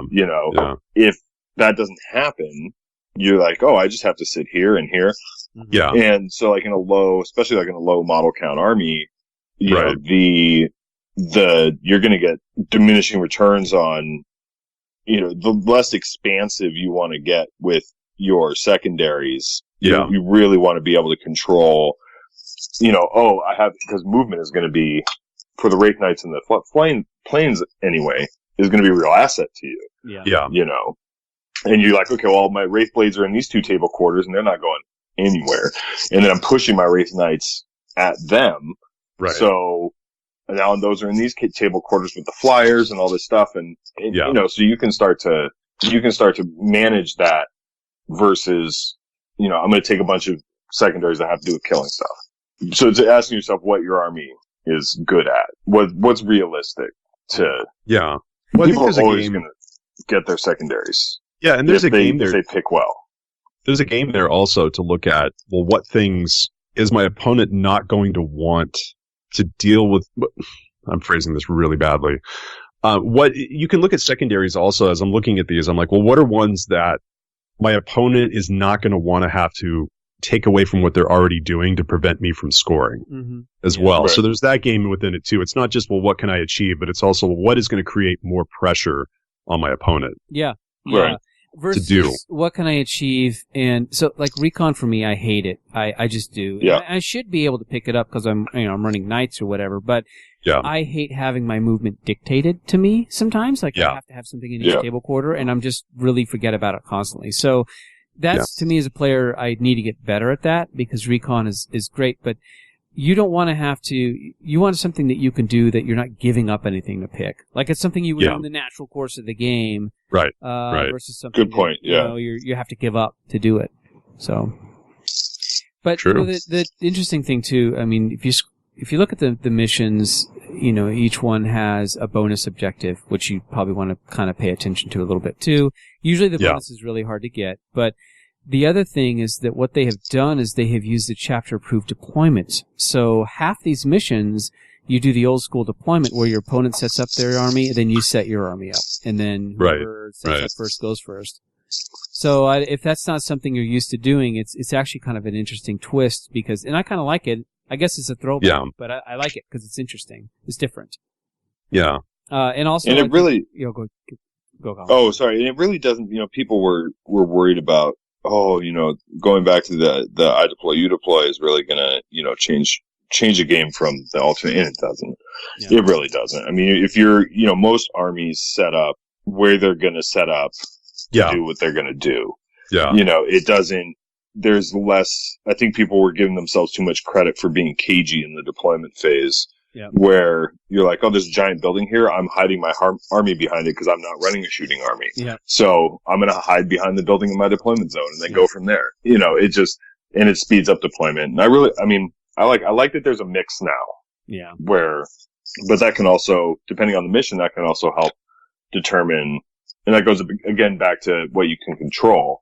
If you know the mission, you know the deployment, not the deployment, but if you know the mission and you can see what table you're playing on and the terrain and stuff, you're going to say, okay, it's going to be easy for me to hold objectives on this table because there's a lot of line of sight blocking terrain or whatnot. Yeah. So I'm going to pick more, movement and stuff oriented secondaries versus, oh, this is Planet Bowling Ball. Everything's going to die. So I'm going to maybe move towards these other secondaries, Yeah. And I guess during your playtesting, assume you're going to have access to a line of sight blocker kind of in the middle of the table. Not enough to hide a Wraith Knight behind, but something to hide things with. Like one of the luxuries of knowing that you're coming, especially to the Boise Cup, like I'm sure you've seen the horror stories online and, people go to an event and it's just every table's Planet Bowling Ball, and it's just like, oh my gosh, and it's a legitimate consideration. I mean, when players at the top level, they consider an event's terrain situation into list building. Oh. You know, I'm nowhere near that level, but the nice thing about the Boise Cup, and one of the things that, you know, is a really easy selling point, is that the terrain is very good. Mm-hmm. It's all painted. So it's going to be like a comfortable environment for you to play in, because I know where you're coming from with the level of terrain, Right. and the table presentation and stuff like that you're used to. Yeah. You know, you're not going to show up and see, you know, cut pink foam and say, what am I doing here? Yeah. You know, but like Mark was saying, you can count on a piece of line of sight blocking terrain, because they make it a point to put one of those on every table. You can count on actual buildings, not just like a one-step hill, right? So there are things that you can say, okay, the terrain's going to be fairly uniform-ish. It's going to be the same standard at all these tables, and it's going to be enough that it doesn't dictate the game, you know, which is a huge positive for this event. Because not all events are like that. So true. Yeah. So the thing too, when you're practicing against games, I would always try to go. I would always go second. If you think second's something that your army doesn't do well, but it's the idea that you're trying to practice worst case scenarios, and so as you're practicing these missions out, just plan on going second every time, and then just make sure that you have a plan for going second, because you're going to go second, you know, regardless, and. Because now, I mean, having the least amount of drops doesn't really make a difference anymore. Like it did at the very beginning of the edition. Now no one cares because half these missions it doesn't matter anyway. So game plan like you're going to go second every single time. And the nice thing about with these ITC missions is going second is actually not a bad thing, because you know exactly what your opponent's done. If your opponent has killed a unit, you know you can kill just 2 units and get a swing on them. So. Here's a good situation. Let's say your opponent is killed a unit on first turn, and you've lost a unit. Like, okay, now it's your turn to react. You hold your objective. You can try to make sure you're holding at least the same amount of objectives, but you can kill, let's say you kill 2 cheap, like a tough unit that you want to get rid of, but then you're like, I've got some firepower left over. I'm going to put it to this dumb little thing over here that probably shouldn't be having fire directed at it, or, you know, an assault. I'm going to kill that. Not because it was a threat to me, but because it's an extra point. It's a 2-point swing. So sometimes 1 second's actually kind of nice, because you kind of survey the field and go, okay, what do I have to do this turn in order to either hold more or kill more? And I think that's every single time a turn ends, the best thing to do is kind of reset, survey, and go, okay, how can I max my points out for this turn? Because that's what players aren't worried about killing things. They're worried about how can I score? What points can I score this turn? And going second, also, you can push people off objectives. You can, you can charge with an OBSEC unit into another unit, and if you're still locked in, you don't even have to kill it. If you're just locked in combat and you have more bodies within the range of the objective, hey, I stole that objective from you. Yeah. You know, and that's... Sadly, Wraith units are not OBSECs. Yeah, I was going to say, what's an OBSEC unit? Asked my entire army. Yeah. But you can set a Wraith Knight over there to stomp on somebody and get them off an objective, right? I mean, so it's one of those things like you have more control going second in the scoring game. Like Mark said, you have more information available, right? Yeah. The bad thing is if your opponent has a really alpha strikey kind of army, and now you're missing pieces at the bottom of turn 1. Yeah. Right. Oh, I really did want that Wraith Knight in that plane. Thank you. Yeah. You know, so, you know, there's always that consideration. If you're looking across the table and you're like, wow, I'm going to be toasted if I don't go first. Yep. Right. And I think, really, that's why I like to have my own score sheet, because I keep a running tally. Okay, he killed one, he held one at the end of his turn, and he killed these many units, and, you know, he's holding this many. So bookkeeping, getting used to the bookkeeping is actually going to help a lot. I mean, we're making it sound, it feels more complicated than it is, but really it's just about bookkeeping and kind of just being focused on the turn. And it's easy to kind of lose track of what's going on. I like to have a score sheet. If my opponent has one, that's great. But at the end of every battle round, we go through the scores and say, okay, how much did you know, and we agree. Because there's nothing worse than getting to the end of the game and disagreeing on the point total. Yeah. So it's that conversation back and forth, and the sheet is basically, you know, all right, here's how I scored 8, you scored 7. Is that, you got this, I got that, and then they agree, Right. and you just move forward to the next turn. Right. So I guess when it comes to the actual missions themselves, I mean, what if we're looking at your list and you're looking at all these secondaries, we don't have to go through every single one of these, but what are the things that stood out to you, Brian, as you started reading through these for the first time? Because I'm curious, because some of these, to me, honestly, I had to read them like 3 or 4 times to make any sense of what the heck they were. That's the thing, is when I read through it, I was like, okay, there's a lot here. Mm-hmm. Second time through, I was like, okay, I'm picking up on this. Third time through, I was like, I'm not picking up all of this. And so honestly, with these, I got to be honest, I'm still sort of wrapping my head around those and which ones I'm going to want to go after. I mean, when I looked at them, the first thing that I did was, rather than worry about what I want to focus on, I did the thing I was talking about, where I was like, okay, Titan Slayers, I read that, and I'm like, okay, they're going to take that. Yep. Gangbusters, if I'm taking Wraithguard, they're going to take that. Mm-hmm. I mean, those are just the 2 obvious ones. So I was looking at those, and I was trying to figure out, I really feel like I need to play with these to figure out, okay, well, what's my A list? Like, I'm probably going to go for, no matter what I'm playing against, my B list is going to be more, depending on if it's a horde or that type of army. And then the C list is going to be real situational. Like, okay, I'm playing against a horde list and it's Gene Stealer cult, that kind of a thing. So for me, honestly, I'm avoiding commenting on it because I really feel like I need to play these before I fully wrap my head, or even partially wrap my head around these things. I mean, a year in, and I still sit there and go, oh. Yeah.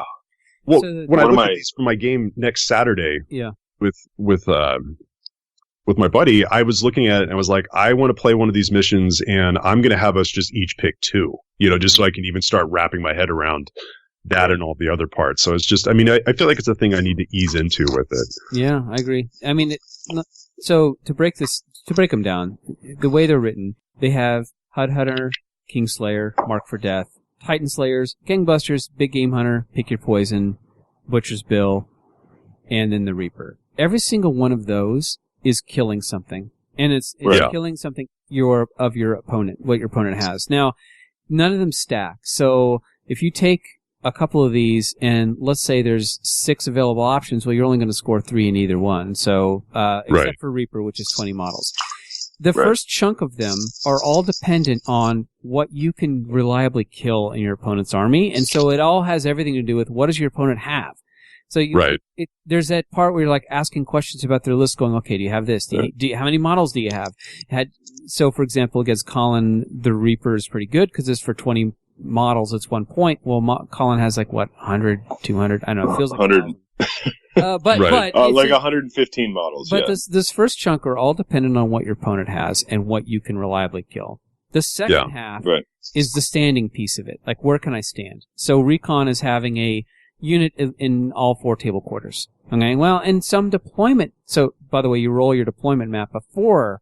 So some of these are easier to get than others. So behind enemy lines and things, it just kind of depends on how you're sort of situated. But Recon, behind enemy lines, ground control, King of the Hill, and engineers are all basically built around where can I stand? And old school is kind of a combination of things.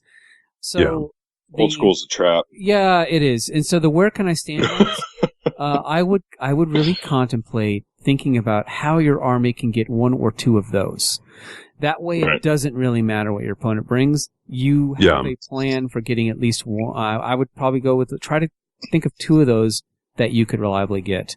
That is and I don't know, competitive players, of course, are thinking a lot more variables. I'm trying to just say, this is the simplest way to think of them is how I'm thinking of it is okay, engineers, I have a couple units that are tough that I'm not really going to do anything with. I can make them engineers. I already know what I'm going to make as engineers. They sit on an objective and they farm a point each turn. Perfect. I know I can plan around for that. So... Whereas I don't think, Brian, your list has the models to be in. You can't have inner units that don't do anything. Your stuff needs to be moving. Yeah, for sure. Right. But you can have, like I said, you can have your planes zipping around in the opponent's backfield. Yeah. Turns 2, 3, 4, and 5. Yeah. Or if you need to advance a Wraith Knight, 17 inches into their deployment zone, then you can do that and not lose too much because they have the range, they have the mobility. So like behind enemy lines would be, I think pretty easy for you to get no matter what the deployment, no matter the board, because you have that mobility and durability that, that could be really... When you play against your friend, the first, actually this is good advice I wish I had heard when I started these things, but pick two of these ones that are the stand somewhere ones from recon on down. Got Make sure you pick two of those. Each of you pick two of those, or try to pick two of those, and then focus on those because that will focus your movement. That will focus a game plan. And once you have two of those you can reliably pick, then basically all the stuff up top is like, it's really easy to pick something that you know you're going to kill. Really easy. Like, how many characters do you have? 9? Okay, I'll take Headhunter. Yeah, exactly. Yeah. 9 that you can kill. Yeah. Like, yours is, things that are going to be in combat. If they have a character that's going to be like a Smash Captain or a Demon Prince, you're going to kill one of them. So, yeah. Yeah. Yeah, but I mean, that's the ITC mission, and like you said, it just requires a lot of flying them. Right.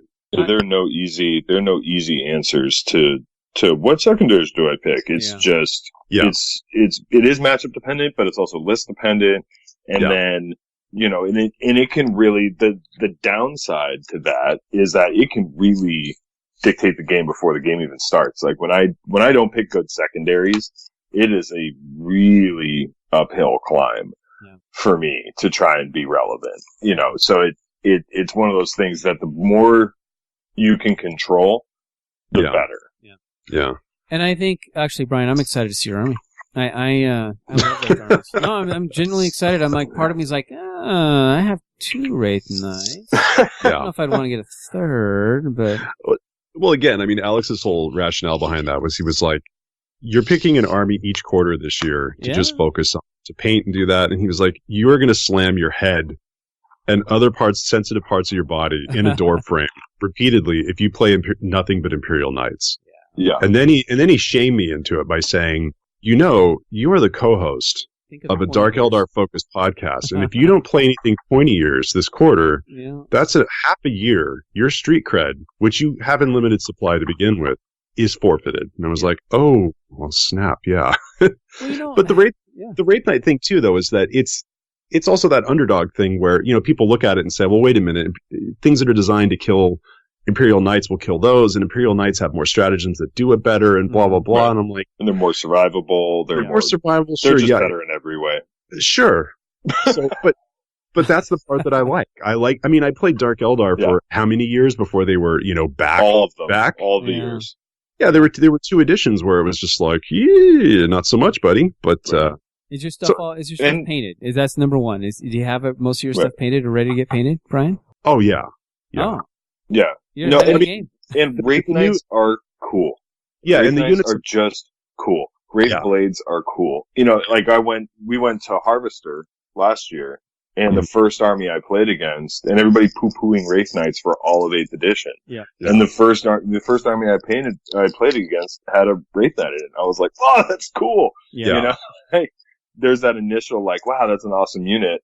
It's cool to see it out there. So, it's just such a striking force, the Wraith force, that I think that's a reason enough. Well, you take all the awesomeness of a Wraith Lord, right? Right. You shrink it down and make it a unit, and you have Wraith Guard. You're like, wow, they're little baby Wraith Lords. That's amazing. And then you just turn it up to 11, and you have a Wraith Knight. Yeah. So it's just, the little kid in me is just like, ooh, elegant robots. Cool. I'll take it. Yeah, for sure.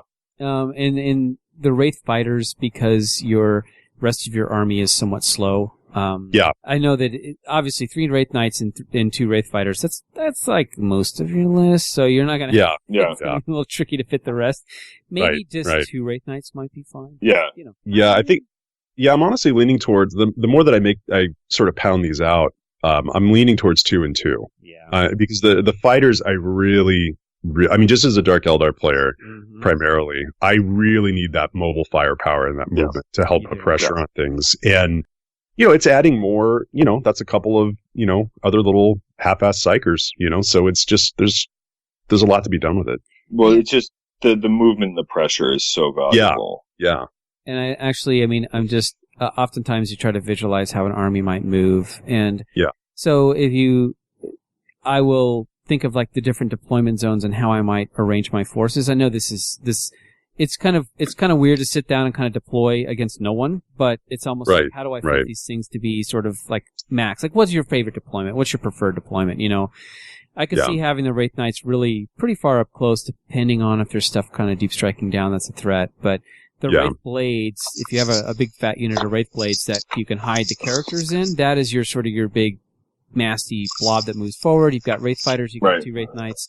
That's a pretty good. You got some mobility there. It actually works. I think it could work. Yeah. You know would make that really good is putting the Wraith Blades and the characters in a Wave Serpent.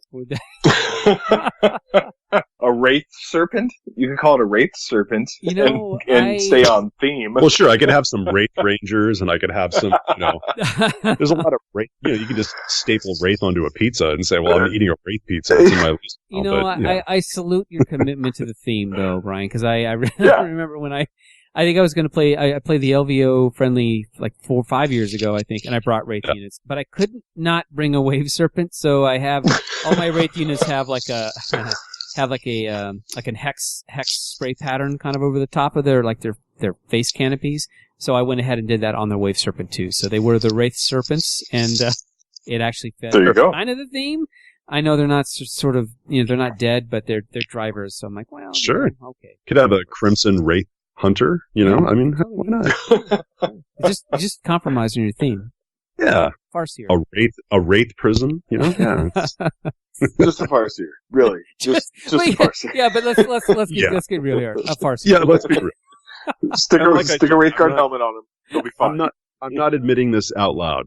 It's okay. But if I were to break the theme, which I won't, it's 99%. It's positive. It's going to be a Farseer. Well, there is something freeing about taking a themed army that looks good because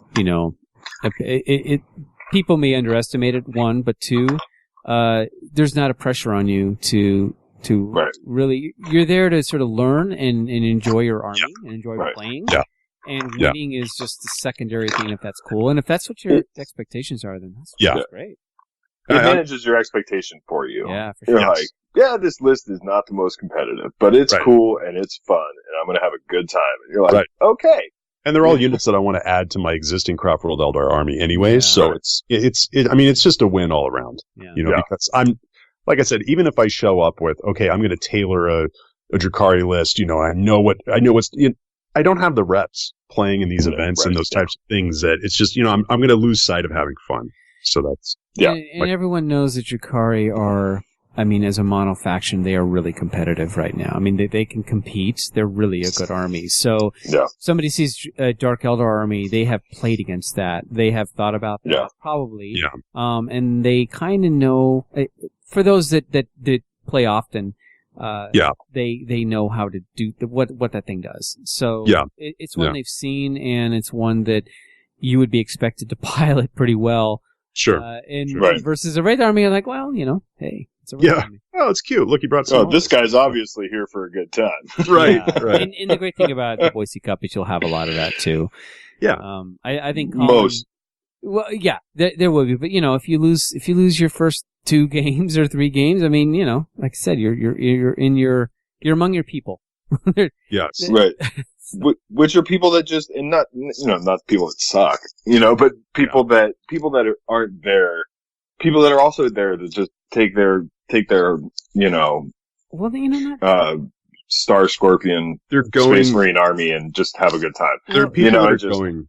Yeah, there are people that are going to an event. They aren't people that are expressing, or this isn't like one little part of their lifestyle choice, because doing like full, if you want to go full bore tournament stuff, to hang with that, it's a lifestyle choice. There's so much work that has to go into it. And man, there are hills I'm willing to die on and things I'm willing to spend time on. And it's just, it's not my jam. It's not my to be a really competitive player is to make certain compromises in other areas. And we just don't have time. I don't have the time. I have the time to be above average and good.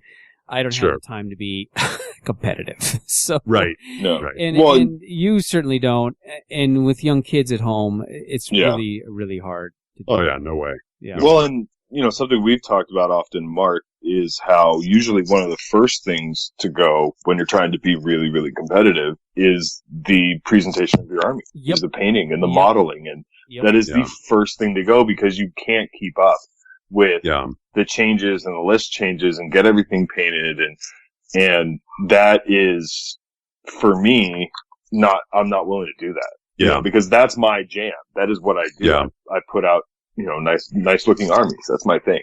Yep. So so that limits me as a competitive. Not only does my skill limit me, but that's where I'm not willing to I need to have this list figured out because this event's in 2 months, but I need to have everything done. Yeah. Right. But see, I'm not making a change the week before and 3 coloring it and getting it in there. Nope.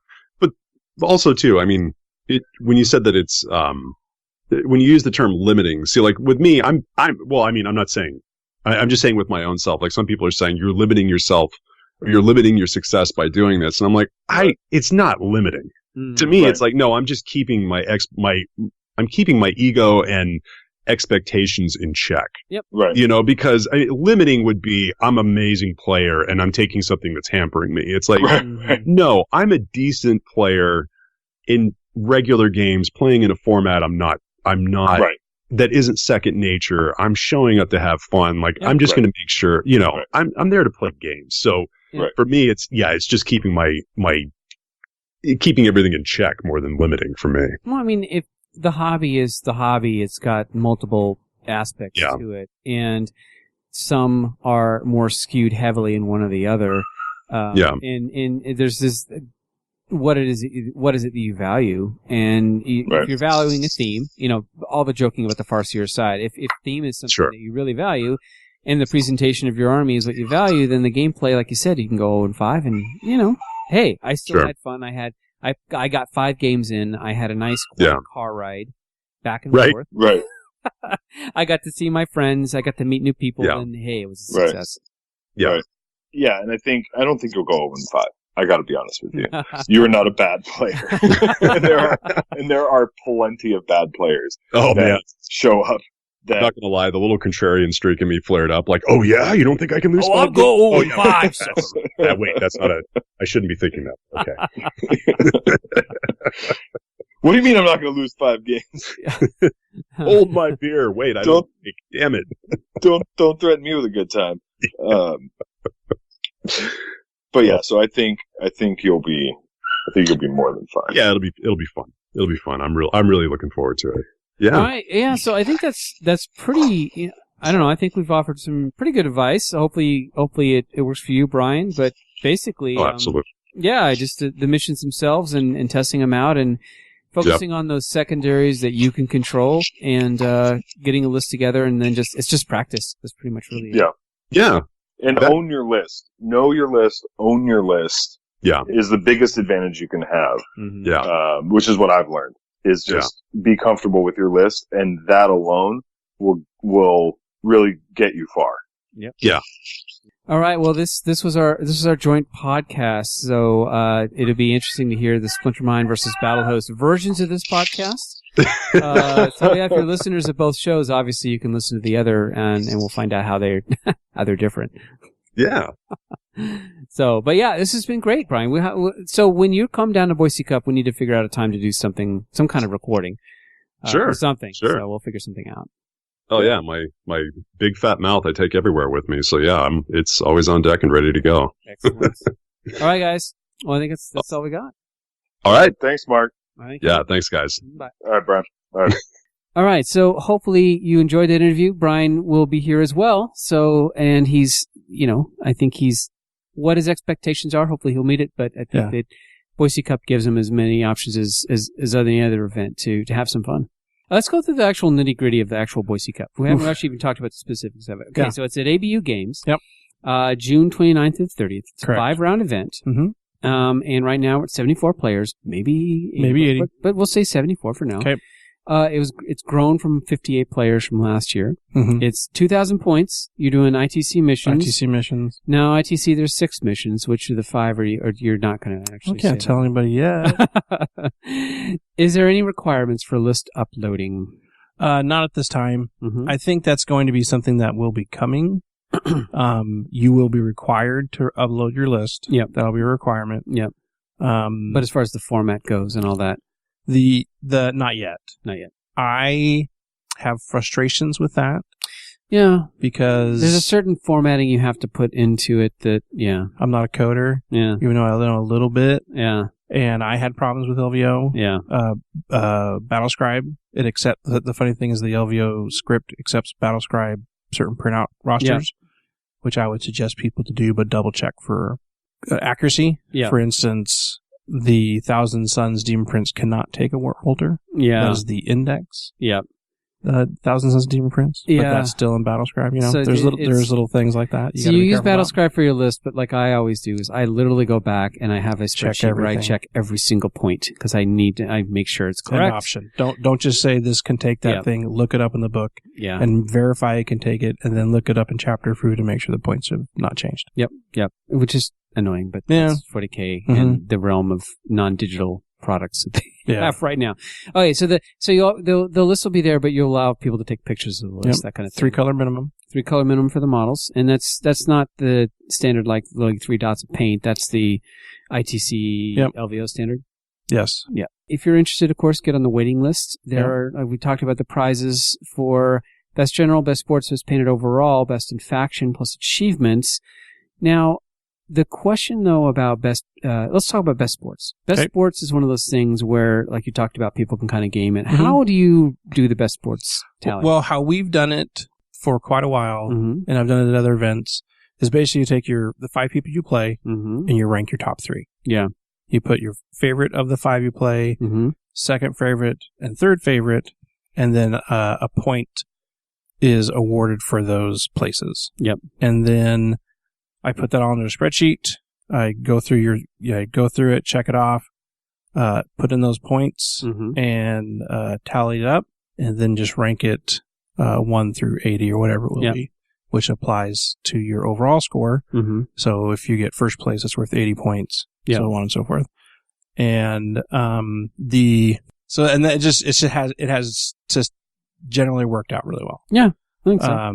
I have always found a top person for the most part, rarely any ties, and typically that person who is that really good guy just comes up to the top. Yeah, and then it just kind of works out. And it works out really well, but it also, I think, picking the top 3 works well. And an event of 80, well, let's say 74. Yeah. An event of 74 people, it's a nice mix. You're not, I mean, I guess if 2 friends play each other, then they can both say, hey, we want to be top. Sure. But because you're only voting for the people you played with, it limits that a lot. It limits it a lot, and I actually think it worked out. That to me, I think worked out great. The paint side, we have done a similar system. Yep. We're going to do it combined with a second day paint judging. Yep. So day 1, we'll have all the armies out. The plan is to take pictures of everything so we can upload it onto a Facebook gallery. Yeah. So in case you miss something, you can go through all the armies and find the one you want, rank your 3, and then we'll use that for day 2 to judge the different army, the top armies. Yep. And then pick a winner from that. Yeah, so rubric is coming we'll get that information out soon. Yeah, and I guess that we should talk about a little about painting judging. So now my first Boise Cup, I had injured myself, so I literally couldn't play. It was very sad. It was sad. The second Boise Cup I played in, and I remember going, I don't know if I really liked I don't know if I liked paint judging the way it was done. Because it was done by sportsmanship. And basically I said, can I take on the duties of trying to come up with a system for paint judging? And of course, you're like, okay. Yes, please. Yes. So I said, I will do that. So in order to do it efficiently, I think this is my concept of paint judging. I don't necessarily like to have it just up to people's choice, which is it's fine, but it worked out. Just to be blunt, it was more of a time situation. And that's for me. exactly what you told me. You're like, well, we don't have the time. I'm like, oh, that's good. That's a good point. Because in order to do paint judging right, you have to, if you want somebody to actually who has an eye for it to do it, they have to have the time to do it. Yeah. And so I said, I will do the paint judge. That of course takes me out of the running for best painted and best overall, because it doesn't make any sense for me not to do it. But I said, you know what? That's fine. Because I would, So myself and Sean, who's another co-host, and the reason he's going to do paint judging is because he has an eye for paint judging, but there's no way he's going to get his stuff painted to a level where he's going to compete at all either.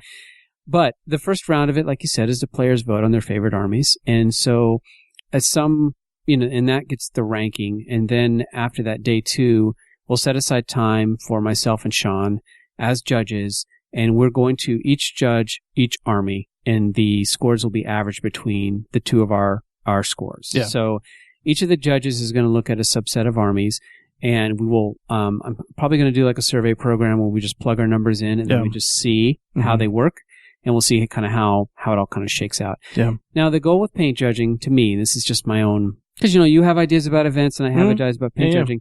I don't like checklist rubrics where it's like, did they have squad markings? Yes. Do they have conversions? Yes. Do they? Yeah. I don't like the idea of basically having like a checklist of things. I think judges should allow some kind of subjective flexibility. If they know what they're looking for, they should be able to look at and judge those things. So the rubric is semi-complicated. The only way it works is because we have the players kind of filter out some of the top armies ahead of time. But basically, I think that the paint judging, the rubric I've worked on, and I'll post it, the idea is that somebody can come up with a very bright, dynamic-looking army that pops and compete with somebody who has a really realistic, like weathered army that also competes with somebody who has like an orc or a Nurgle, like heavily converted army. Yeah.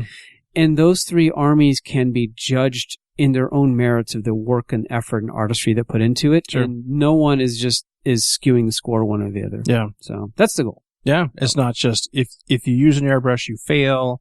If everything's hand painted, you that. Yeah. Sometimes rubrics can be very like, if you don't do this thing, you can't win. Yeah.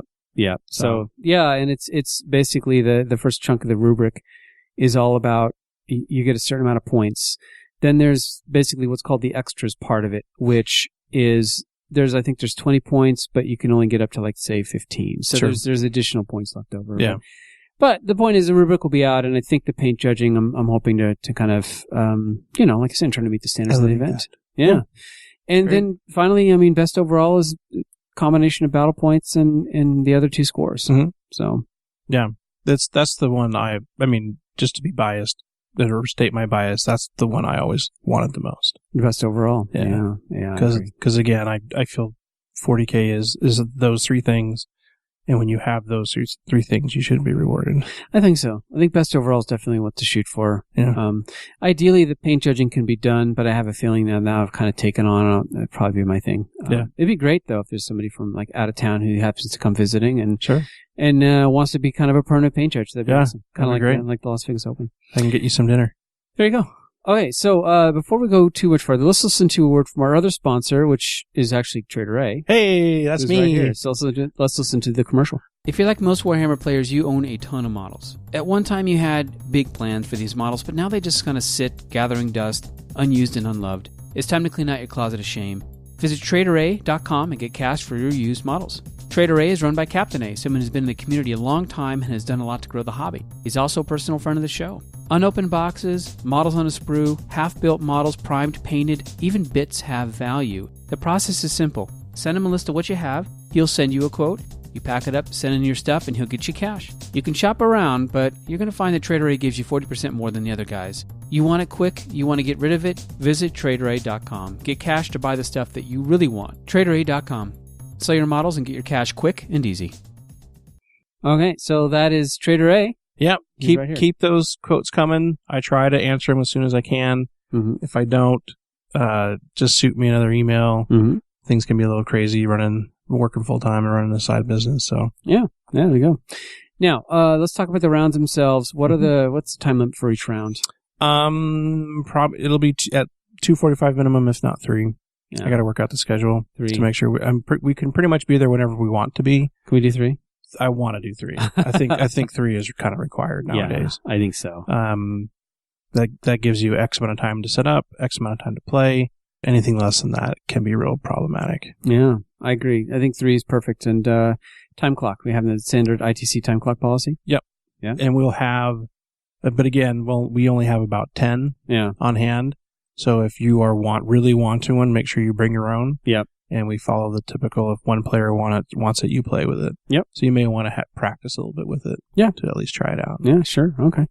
And are you going to have time clocks for the top tables moving like around undefeated tables in round day 2? Yeah, we'll probably do that. Okay. And they are DGT time clocks. Are they a sponsor? They are. Well, they have been. Yes. Yeah. Yeah. So we got them all from. Technically, they are again. Yeah. We get the time clocks. We get the time clock from them. Great. All right. Do you think that? I feel like with our Las Vegas Open experience of 3-hour rounds with the option for time clocks, I didn't see slow playing being an issue. Not too much. I heard some rumors here and there. My games were a little slow. I was playing a couple newer people. Yeah. But we all got to, I think, at least 4. That's good. I didn't notice too much of that. I feel like it's the players that are really experienced will have gone through it enough. Yeah. Now you mentioned faction awards, and I this is something it's interesting because the ITC, first of all, it's their how they award and calculate scores is really up to the ITC, right? So they're not changing the rules of the game. They're basically saying, here's how we're scoring. And so they just came out and they decided that now faction points, I should say, are pure factions only. Pure factions. And so you switched to Tau. Yeah. You're running Tau. You have Tau. That was a part of the decision. Yeah. Of the 2 options that were presented, I liked the pure faction for getting in newer players. Yeah. I think that is a good thing. To reward those players who want to play certain factions only. With how RTTs are weighted now, it gives them a more viable chance to get those events. Sure, because you could win, you can go 2-1 in a local RTT and still get decent points. Still get some decent points. Yeah. I think it's going to be good for the hobby overall. The guys that really want to win will go soup and go for those most powerful combinations. Yep. I want to play something.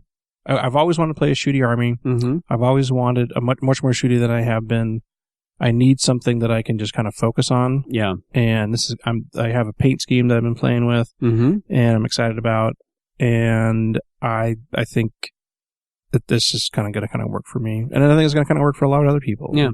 Because some of those people just love whatever, Blood Angels. I think we'll see a lot more diversity in our list. This should be. And Games Workshop didn't have to put any rules out. No. It's just, hey, we have this huge thing called the ITC. And by the way, factions are pure. And I know that there's some, people are, let's put it this way, the people that want to run their pure factions will at least be rewarded for that. The biggest critique is that they should have done it right after Vegas. I agree. Reese said he didn't know about it. Yeah. Whatever. Because they can't go back and rescore all those events. It's just logistically impossible. For some armies, it's an issue. Gene Shield Cult especially. But just any, they would have to get every TO to go back to reset to go to back to every TO to hunt down every one of their players, and a lot of those people aren't putting up their list, so they can't really check. Yep. That would be just a crazy amount of work. Like it should have happened right after Vegas to make it more fair, because there's people that have got some really high scores with soup in those army categories, and I understand the complaint. There's just not much we can do about it now. Yeah. It's so last Boise Cup. I won Best Eldar. Yeah. And, cause I went 3-2. And, but in the faction awards for Boise Cup, are they taking into consideration sportsmanship and painting as well? Or is it just pure? It's been just general. Just general? Okay. All right. Well, maybe, I don't know that we could change that. I mean, I'm open. No, I'm not saying you should do with the other. I couldn't remember exactly how. So, but there was a guy afterwards who traveled, I think, from Idaho, like recently. He goes, "Oh, you got Best Eldar. What'd you have?" And I'm like, "Oh, well, I had this and this, and then I had a Dark Eldar detachment that had 3 Ravagers and such and such and such, and then I had this other thing." He goes, "So it wasn't all Eldar?" And it was like he was disappointed. He's like, "What was in your Eldar list?" I'm like, well, let's see. Just under half was Dark Eldar." Yeah. And so and I remember going, I had that experience when I was doing some articles for Frontline, and I was at a tournament, and the guy was 3-0 with Dark Eldar, and I was like, "Ooh, cool! I want to see his list." And it was 666 points of Eldar, Tau Triptide formation, and 667 points of Dark Eldar. Yeah. And he was really excited that I wanted to take a picture of his army, but then I saw it, and I didn't have the heart to say, "No, never mind," because that's not a Dark Eldar army. That's not a Dark Eldar army. Agreed. It's funny. So I don't know. I think the faction awards are. I think what'll happen is that a lot of people will try to switch to pure just to try it, and then eventually they might get smashed in an event and go, I'm just going to go. If you run pure, except for some factions, you're going to get smashed. Yeah. I mean, there's like Gene Stealer Cult is viable, Tyranids is viable, Astral Militarum is viable, Dark Necron's getting some hops. I wouldn't say it's like viable, but I think you can do okay with that. Orcs are viable, Tower viable. I think Dark Eldar of pure Eldar. Dark Eldar. I think Craft World. Space Marine, Craft World. Space Marine has some plays it can make with a really good player. Yeah, I think there's only a handful that are sort of struggling somewhat. Yeah, but we'll see. We'll see. I think it's going to be exciting for Boise Cup because for most of the local players, like this is the next big event because most of us aren't. I mean, there's not a lot of big events because Adepticon's finished. Yep. So now we have a couple of months and we have Boise Cup almost around the corner. Nice. I'm stoked. I think it's gonna be fun. I'm excited to see everybody again. We're also doing a kill team Saturday tournament on top of that. Yeah. Out in the foyer. And kill team is such a great casual player. It is. Or new player as well. We found a lot of our casual. So we have a league and we do it once a week. And our league is basically an ITC league. You're playing ITC missions and you're trying to get better. It's competitive. It's very competitive. However, there's a lot of players that want to just kind of hang out, and we have Kill Team, and they love it. It's been great. And there's been more people playing Kill Team recently. Sometimes than 40K, than 40K, because Kill Team is actually super popular among... It's made it the space... The thing I like about the space, it's kind of back... It's out of the way. It's not in the main eyesight. Yeah. But there's a buzz of activity on 40K nights now. Yeah. There's guys painting and building that come regularly just to get out of the house and paint and build stuff. Guys come and hang out, guys and gals, come and play. It's been a lot of fun to see it kind of blossom and grow. Yeah. And we've been, again, I'm cutting fat mats in fourths to make kill team mats. So we'll have good kill team looking mats. Yeah. Good kill team spots. I got a guy that's helping with terrain on that. Yeah. Doing themed battle zones, battle areas for kill team. We're going to do a 20-man 5-round kill team event that'll start after Boise Cup starts, so I can help administer it. Yep. Before Boise Cup ends on Saturday. Yeah, but it's 5 rounds, which is a chunk of time, but it's not. It's like 5 hours. Yeah, it's great. It's perfect for that especially locals that are, like I said, they don't want to go commit to Boise Cup. Yeah. They'd rather just play kill team. Yeah. So, and there's room to grow. There's other spaces, but right now I like the fact that you've been kind of slowly growing this thing because you could have gone nuts and overreached and said, everyone bring terrain. We'll throw some tables together. But I think that dilutes the quality, and you don't have any idea what. I mean, yes, you could take up some people on the idea, hey, I'll bring up 3 tables and terrain. You want to expand the event, but you have no idea what that's going to be. I have a very. It's been great to have the store is very on board. Yep. They want a certain aesthetic, a certain look. Yep. I want a certain look and feel. And seeing that all come together has been great. Having them support that financially is awesome. Yep. And the great thing that is, like these table toppers we use, they look really nice. Other people are using them. Yeah. Like they had that place packed with an X-Wing tournament. Yeah. Weeks ago. Yeah. And they were using all of the table toppers that we've made. So it's kind of a win-win for everybody. Yep. The role-playing game groups are using them. Yep. They're putting them like in the middle of a U of those long tables to create a big, giant role-playing space. Yeah. That's been a real popular use of them. And I think that the key, though, is that you worked with the store. So the store, if you want to get something going with the store, you have to provide some up front. You have to be willing. So, I mean, you brought fat mats and terrain, and you said, I'll run it. You just need to provide the space and also support me on these other things. It's kind of this mutual relationship. You're not relying on one other. I mean, basically, without you, they wouldn't be doing this. No. But at the same time, if that store wasn't there, you couldn't be running this event. So it would be very different. I'd have to do it at like a hotel, which would be hard. It's really hard. It would be a very big financial burden for me. Yep. The price support wouldn't be there because as much. I don't think it could be done. It's doable. Yeah. If you're looking to do an event, that's one of the ways you can definitely do it because they provide the tables. They can put 2 tables. They typically have They have the banquet tables, which weird you tables usually have to combine them, but that you can combine to make work. They may not be perfect. There's lots of ways to go about doing it. I just like this because I can put a ton of money. I can support the store that I play at. Yep. I can put a ton of money from the event back into prizes, Yep. back into the store. I get the kind of tournament I've always wanted to run. Yep. And it's become successful, and people are excited about it. Yeah. That's the thing. That's the cool thing, is that people are talking about it and And the excited. coolest thing about Boise Cup is the very first one was a week after 8th edition. So Ooh. every year it's like the annual How Far Has the Edition Come since Yeah. the very first one, where the winner was a 5 Storm Raven list. He played against a Harlequin list of a friend of mine. Yeah. And it just, it's happened a couple times where they've been big releases. Fortunately, this one doesn't seem to be a big one. Yeah, you know After what? that. But yeah, I figure next year they'll probably have another I'm sure edition. there'll be something. Yeah. It's All right. fun to play it out. Yeah. So, Boise Cup is, check it out on Facebook if you're Yeah. interested. There's still a waiting list, but yeah, it's really hard. When I run events, it's difficult for me to post things, but I'll Mhm. try to post it. And we have enough.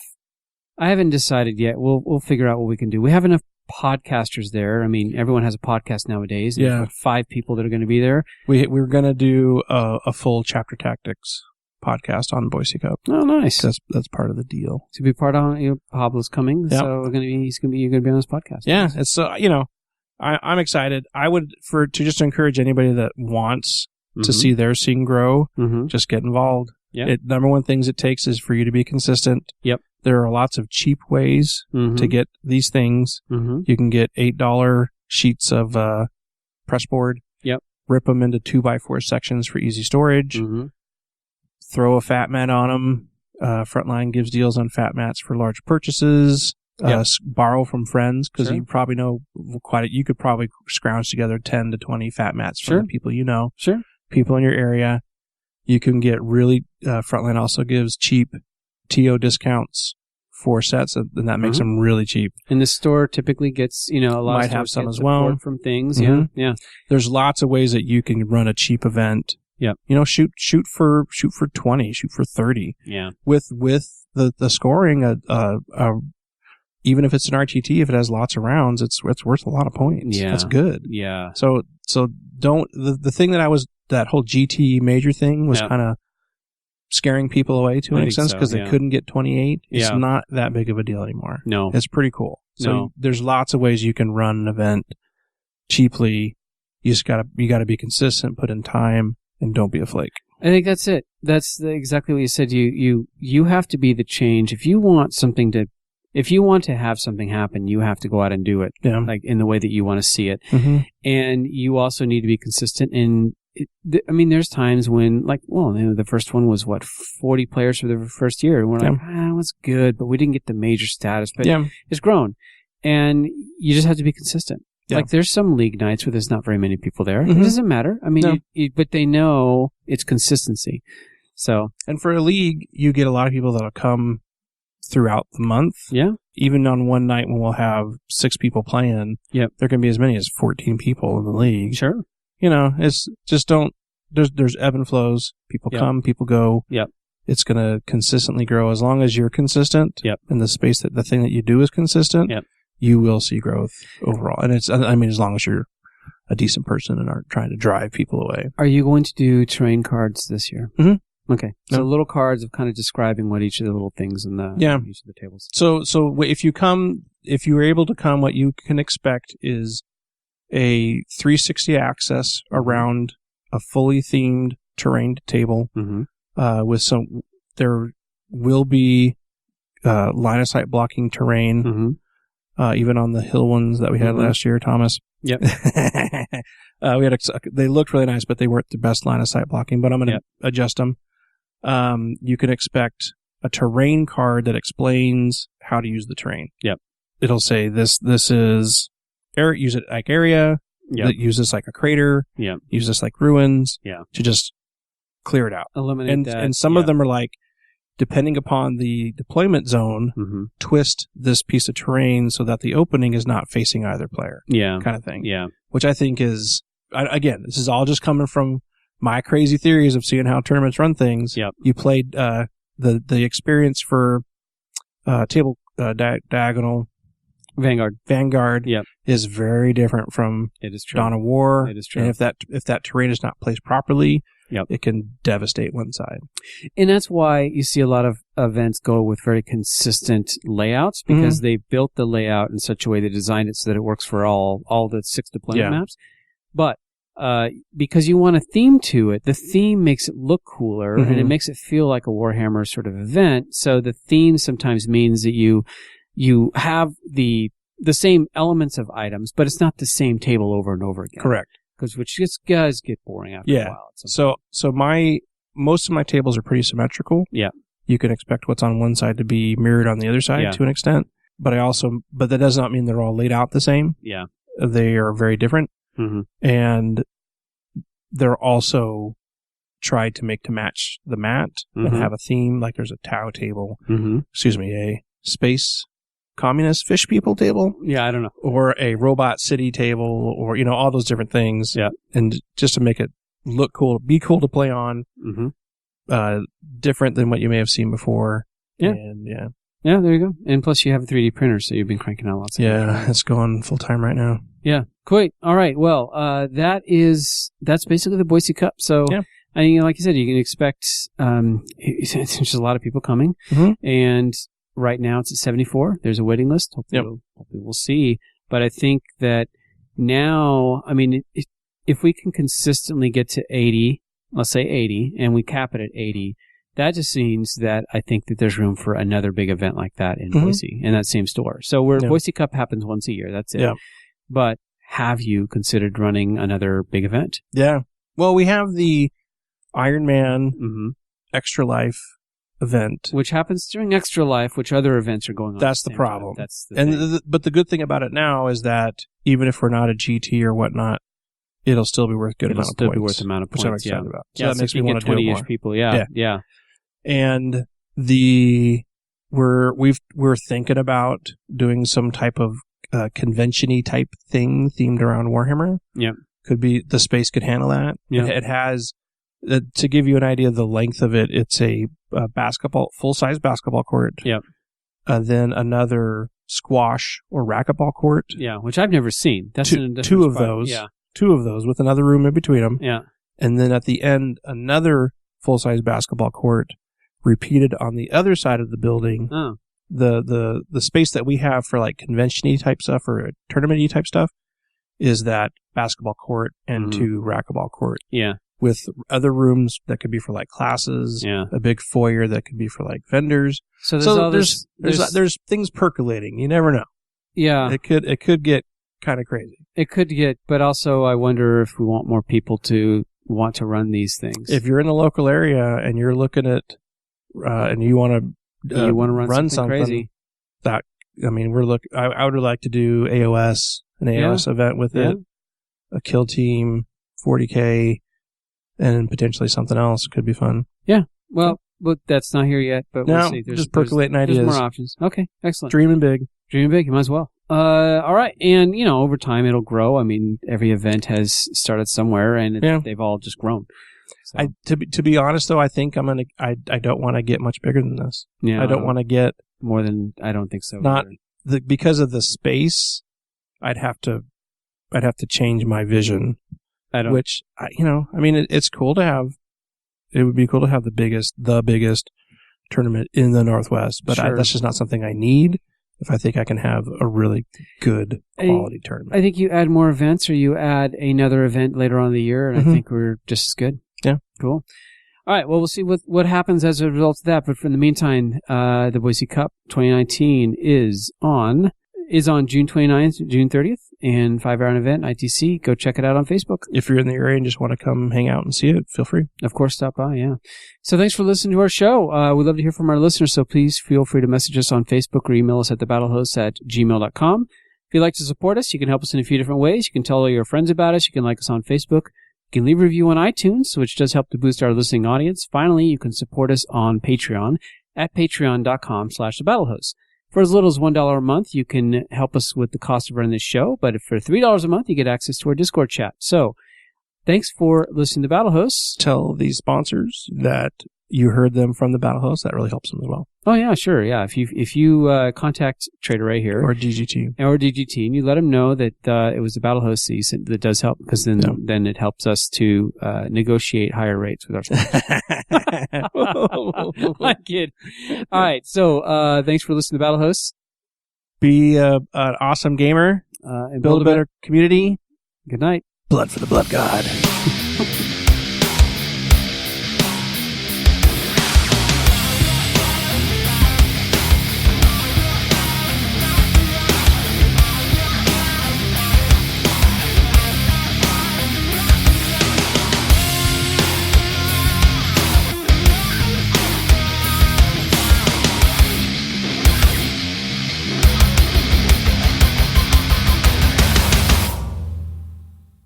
Come home.